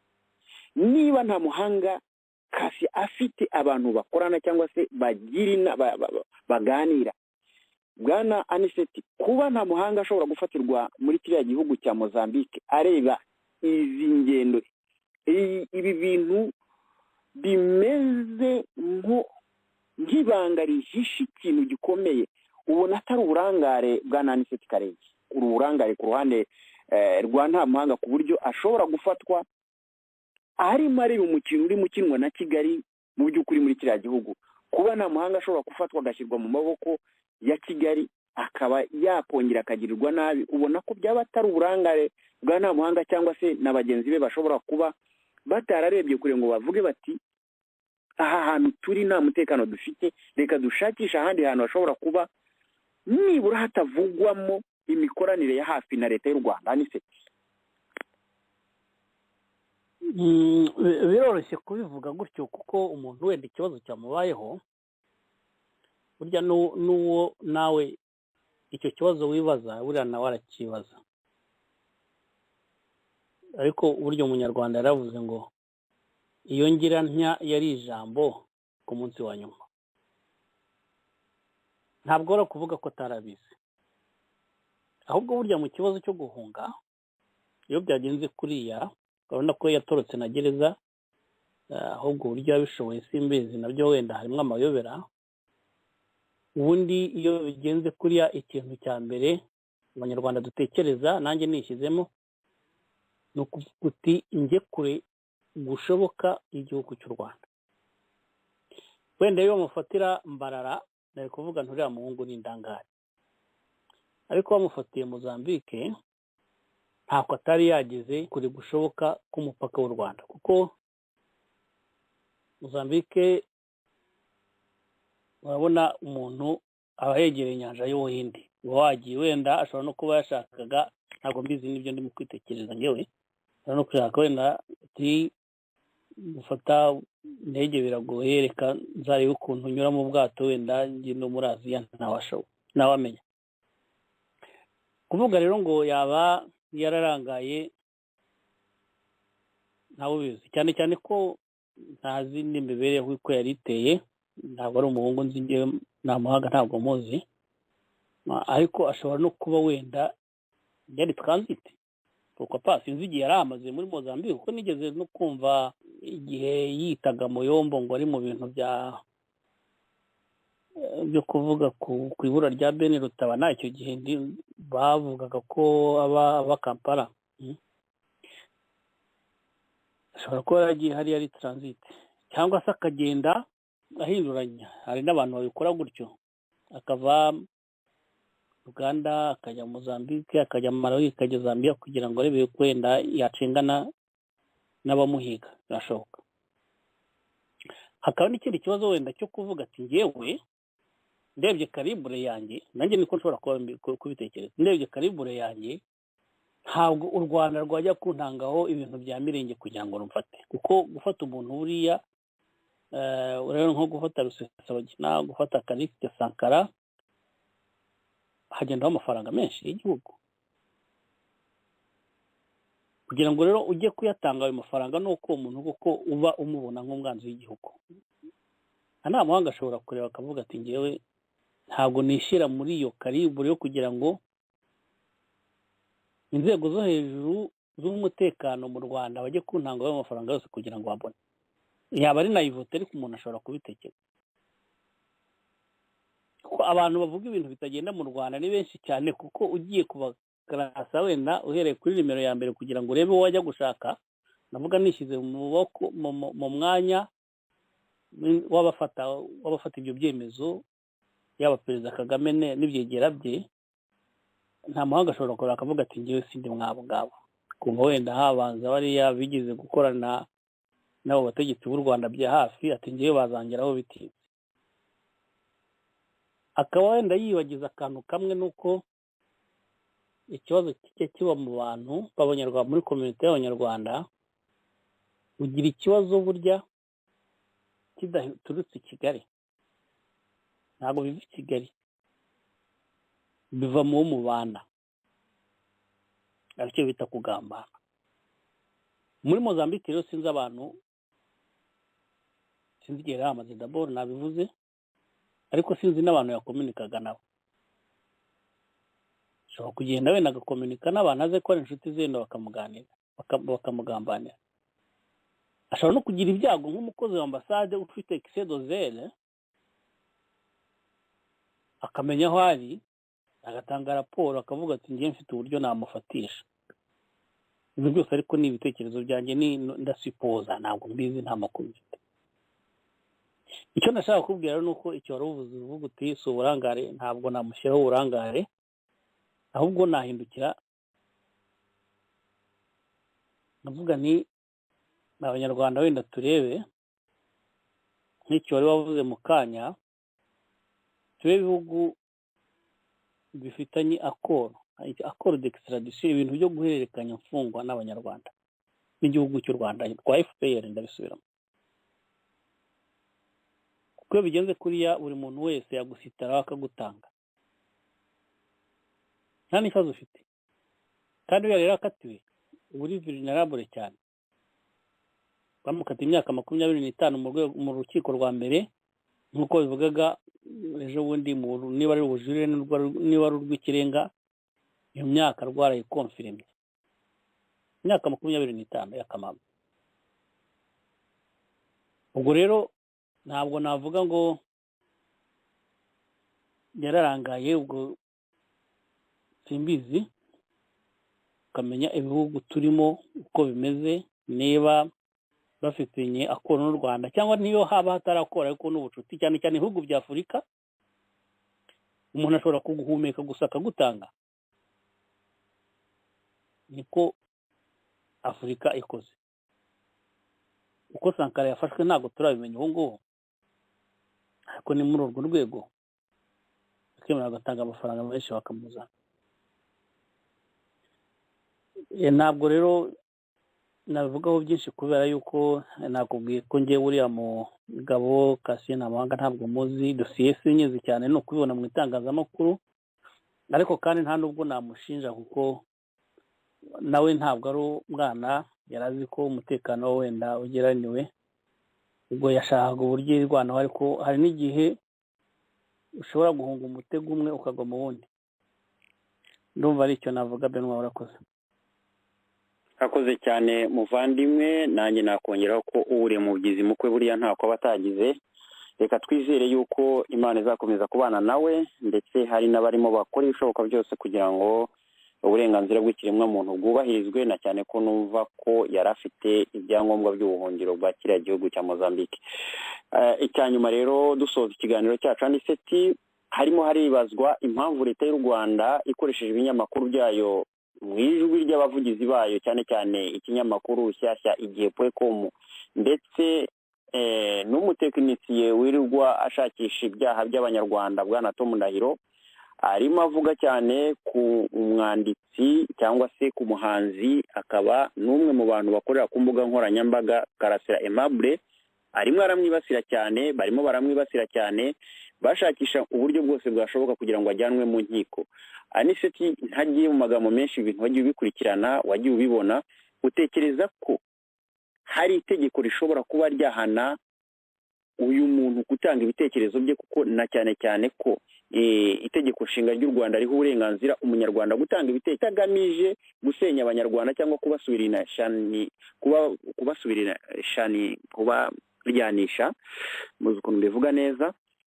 Iki kintu gisa naho gitangiye gututumba cyo kwataka cyane bwana Karasira Aimable muri iyi minsi bahagurukiye, wowe ukibona ute? Ese hari uburyo mwebwe nk'abantu bo mu runana ruharanira impinduka mushobora kuba mwakoresha kugira ngo iki kintu cyo guhutaza, cyo kubuza uburenganzira umuntu, kumuhoza ku nkeke no kumutera ubwoba kibe cyahagarara? Ndavuga mu itangazamakuru n'ubwo leta y'u Rwanda nta kintu iragikoraho, wenda bishobora kuba ari amagambo y'abantu, ariko nawe umuntu yashobora kuvuga ko leta yagombye kugira icyo ibivugaho kurusha gukomeza kumenasa umuturage wacyo kubera kuvuga ibintu atekereza. Aniseti, urunana nyarwanda ruharanira impinduka sinzi niba hari icyo twakora kidasanzwe, kuko nta ngabo dufite, nta gipolisi dufite, turajya kubuza abo bantu wenda kubuza umuntu umutekano. Intwaro dufite ni ijambo, ni uburenganzira bwo kuvuga, kandi dukoresha uko dushoboye kose no kwamagana ibyo bintu bigayitse, tukanatabaza tukageza kure hashoboka, tukiyambaza abantu bose dushobora kuba tuzi yuko bashobora kuba bagira influence wenda ku butegetsi bw'u Rwanda, kugira ngo duprevene, tubuze ibyo kintu kibi wenda ko cyazaba, tudategereje yuko uwo muntu byazamugeraho. Na wundi rero kiriya kibazo nyirizina, burya nibyo mu Kinyarwanda bavuga ngo umwami ntiyica, yica rubanda. Rubanda niyo igutanga, kandi bariya abantu ba Tom Ndahiro, ba Rushyashya, igihe hari n'abandi wenda nibagiwe, baba bari mu kazi kabo bashinzwe kugira ngo barebe abantu batavuga rumwe n'ubutegetsi, kugira ngo barebe abantu bashobora kuba babangamiye inyungu z'umutegetsi runaka. Regime zose zirabagira kwemeza, ahubwo bavuze Karasira gusa, ariko aho nabonye bamwandikanye n'uriya umudamu witwa uyobora umurabyo, siniwe uko yitwa Agnesi. Bavugamo na Cyuma, bavugamo na Eric Bagira ubusa, bavugamo n'umunyamakuru w'umubavu Theogene, ngira ngo Theo komeza Aniseti. Okay, donc urumva n'abo bantu hari ibintu rero bibiri bishoboka. Icya mbere, baraho bashyizweho cyangwa bishyizeho, barahari. Umuntu aravuga ati hari n'umugabo umaze iminsi ataranjinga Cyuma Hasani cyane, warabonye yitwa sinibuka izina rye, yashyizeho ngo na channel YouTube yo kugira ngo ahakanye ibyo Cyuma avuga. Urumva aho abantu baba bageze. We avuga yuko nta wamutumye, nibyo yibwirije, araza aravuga ati ngewe uriya muntu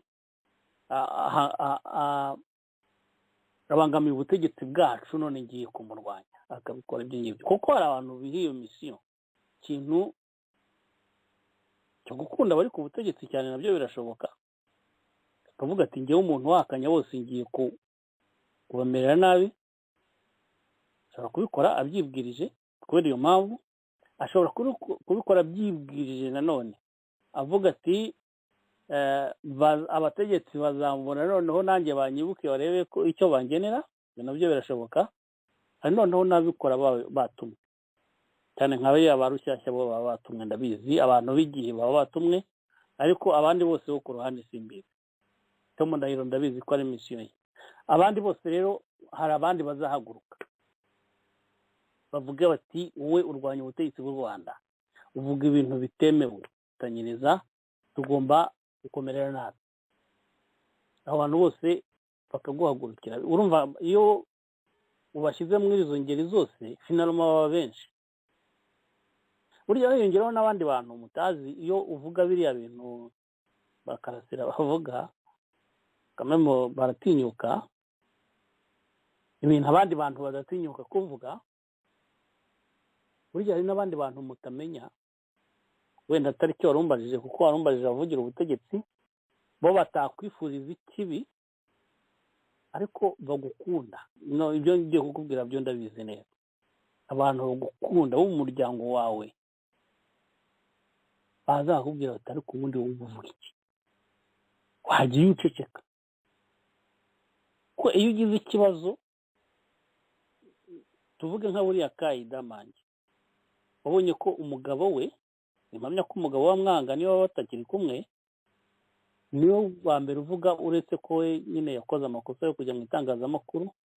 Ariko n'ubusanzwe iyo ukoze ikintu nka kiriya, iyo uvuze ibintu bitagenda ukabigiramo ingaruka, abantu bawe n'umuryango wawe nibo bavuga bati rwose ntugiye kudushyira mu kaga, wagiye uceceka.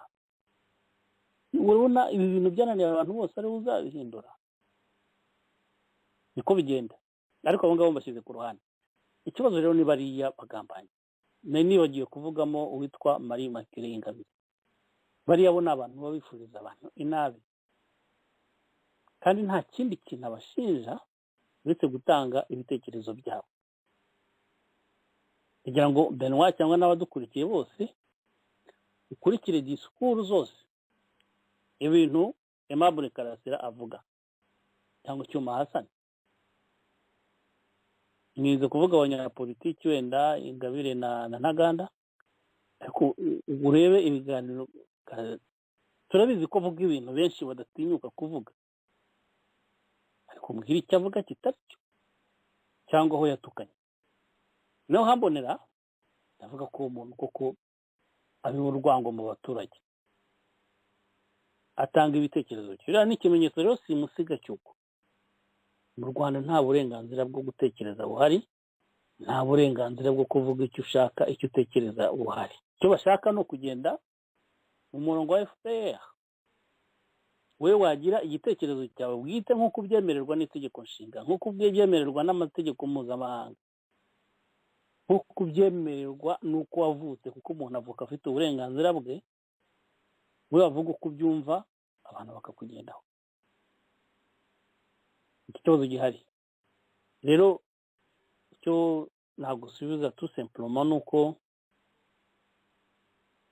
navuga ko abo bantu ibyo bakora bigayitse tout simplement. Abo bantu twari tumaze kuvuga bashaka gucisha abandi umutwe, ariko noneho nkarenzaho nkabwira Aimable Karasira, nkabwira Agnes Uwimana, nkabwira abandi bose batinyuka kuvuga ngo nibakomere ku muheto. Hari ababishyigikiye, abantu bose ntabwo ari ba Rushyashya, ntabwo ari ba Igihe, ntabwo ari ba Tom Ndahiro, kandi ibyo bakora bifite agaciro. Urakoze.